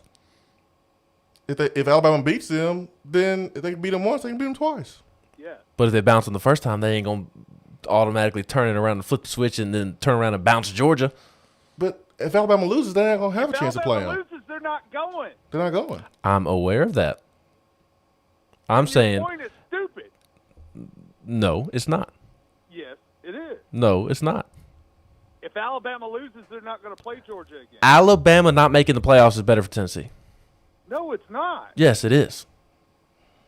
How? Because you don't want Alabama in the playoffs. You don't want Alabama in the playoffs. Simple as that. How's it different than any other damn year? Okay, but just because it's happened for the last 10 straight years doesn't mean that it should be ho-hum this year.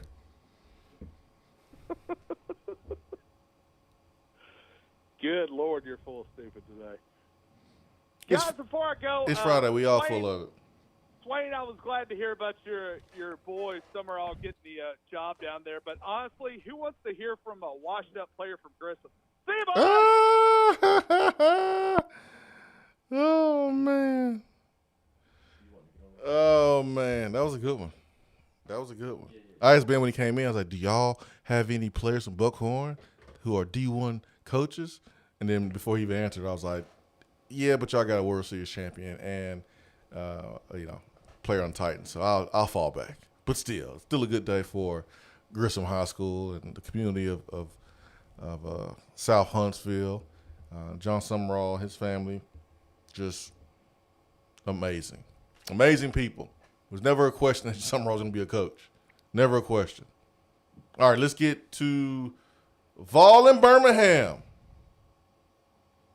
Good morning. What's up, man? Not much, buddy. How you been? I've been wonderful. Man. I hear you, man. I hear you. Well, I'm just calling in because I feel like everybody was going against Ben, so I got to side with Ben because I want Alabama to lose this weekend for sure. For sure. And I get that, like, Georgia is the one that turned us into the NCAA and all that stuff. Oh, they set us up. They ain't just turn us in. They set it up. They set us up for the okie doke. They set us up. Oh, yeah, but we would have been all right if Pruitt wouldn't have pissed his own people off. Yeah, that too. But Georgia set us up and presented some very damning evidence. Yeah, I so get it. It wouldn't have mattered either way. Yeah. But if Pruitt wouldn't have, made the compliance people mad, then they would have went to bat for him, and we'd have been all right. Yeah. But the way I look at it is, yes, Georgia's good this year for sure, but they've been recruiting top 5 for the last decade and hadn't done anything with it. So if they win the SEC championship this weekend, yes, that's going to make them look better, but I don't think that that's going to, do anything more for them than it's already doing. So that's why I want them to win this weekend and lose in the 14 playoff. But as long as Alabama don't get to the 14 playoff, then I'm good.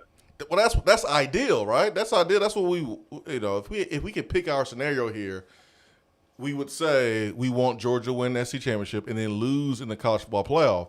But who in the playoffs is really going to beat Georgia? Well, it depends on in my opinion, it depends on how how everything falls, depending on who wins and who loses this weekend. But what team? I believe in the end, Kirby's going to Kirby. Okay. That's how I look at it. So you've been on that train for years. Oh, I have. But against good teams and where it's equal, that he was not going to be the reason why the team gets over the hump. He's not going to win the battle because he outcoached anybody. He can still be a sorry coach, and I think still beat Michigan, still beat Oklahoma State, still beat Cincinnati. Here's my thing with the whole conversation. Georgia's already recruiting at an elite level. Yes. Elite level. They will continue to recruit at an elite level whether they win a national championship this year or not. The only difference that will take place is Georgia fans being even more insufferable. I don't want to hear it. I don't want to hear it either, but the reason I want Alabama to lose because I hear it from my Alabama friends, and I don't want to hear from them anymore. So I want them to lose this weekend. I want them to go to a crappy bowl game and all their players opt out and get drilled in a bowl game as well. Swain, let me ask you this. Mm-hmm. All right, so Georgia, like I said, they've been building for the last decade. They've had all this talent, all this stuff, done nothing with it. All right, if they win a national championship this year, will they be able to continue with that type of success? Do you think in your head that they would be able to go on a Nick Saban run where this one national championship allows them to go on like 5 or 6 run? I don't think so. But Alabama's already on that run. So we need them to come down a notch. And in my opinion, I don't think Georgia can do that. So if they win it this year, I don't think they're going to go undefeated next year. They're going to lose that whole defense. So I think this one win for them would not set them up for the next decade. Yeah. But that's just my opinion. Yeah, your take is a little bit different because you are banking on Georgia losing a playoff, and I just don't see a team that. Oh no! Beat them. I mean, even if they win the national championship, I'm saying will that national championship, in your opinion, set them up for continued success like Alabama has had? No, because Kirby's not Nick Saban. But they'll Exactly. still be but they'll still be successful though, because like Ben is right on, they'll still could recruit at a high level because you are not going to deny the perks that comes with going to Georgia as a high school player. So, which begs the question: what ultimately does the it national championship do for them? Yes. Other than their fans having something to brag It's about. another team in the SEC winning a national championship other than Tennessee, besides Alabama, that we play each and every year. That's why I'm on the stance that I'm on. I don't want Florida to be able to say. And listen, Florida has won, a couple since Tennessee has won theirs, but Georgia has not won a championship since 1980. I like to keep that theme going. That's my stance. I don't want them to win a national championship. So I get that I'm biased because of where I live and everything, but That is 1,000% where I believe what I do. Hey, we all three got a little something bias in this because we got some Alabama but I guess ties. like my thing is, all right, so and from what you just said, you would rather Georgia not win one and Alabama continue the success of winning national championships than somebody new. Golly, when you put it like that, I That- guess so. that is- I that is I don't want Georgia to win. Georgia win it. Yeah, I know. It's a lose-lose either way. But I know. for Tennessee, and this is what I go back to. It's not about me. I'm taking myself out of the equation. My personal, feelings towards Alabama. What is better for Tennessee? A new champion in the SEC or Alabama winning the championship again? Alabama winning it again is best. I recognize that within the first 10 minutes of the show. That's my stance. My hate for Alabama overrides that. Yeah, like I also said earlier in the show. Yeah, so I'm thinking more with my head here than my heart. I'm thinking with my heart. I get that, but I guess Like, I with hate me, it. I I'm gotta not let it worried out. about Georgia. I guess is my thing. Like I'm not worried. I mean, like if Butch Jones can beat them, then any coach we have can beat them. Heupel will beat them, even if they win a national championship this year. Heupel will beat them within the next 3. It's going to happen. Well, Butch also beat Kirby in his first year. I know that, but I'm just saying, like Kirby is always going to be the coach that loses a game he shouldn't lose. That's why, honestly, I truly feel like Nick Saban and Alabama is going to play their best game that they've played this weekend and beat Georgia. I just have that feeling. Yeah, I just don't want to see Kirby smiling and that monkey finally getting off his back, Von Birmingham. That's what I'm on. I don't want to see the monkey off his back. He's going to be insufferable. You watch. Oh. All right, I'm with you. I don't want to see that either. Who's next? We got to roll. We got Gene. Gene, good morning. Good morning. I know all the arguments. I've been listening to them, but screw Alabama and the horse they rode in on. Yes. Yeah, and Georgia. Well, and Georgia, but both of them. I don't think Georgia's got a dynasty that will stay. If they win a championship, Kirby's not the coach in 6 years. It's not a Nick Saban situation. He's not the same personality. Where would he go? Doesn't replace coaches the way Nick does. Where would he go, Gene? He gonna get fired? Yeah. Gene, he's been winning 9-10 games. He ain't going anywhere. Yeah, well, Mark Richt didn't actually lose a lot. Yeah, Mark Richt didn't win a championship either. He didn't win a championship, but we just watched LSU win a championship 2 years ago. Yeah, but Ed fell off, and he got Title IX stuff, Title IX situation going on. That's part of it too, the scandal. Darius Geis and all that stuff. Kirby played there. He win championship. That's the reason why he was brought in. He ain't going nowhere if he wins 19 games. Nick is an anomaly. Nick is an anomaly, being able to keep it over and over and over again. I mean, look, Brian Kelly, Notre Dame, he's no longer there. Urban Meyer, Ohio State, no longer there. I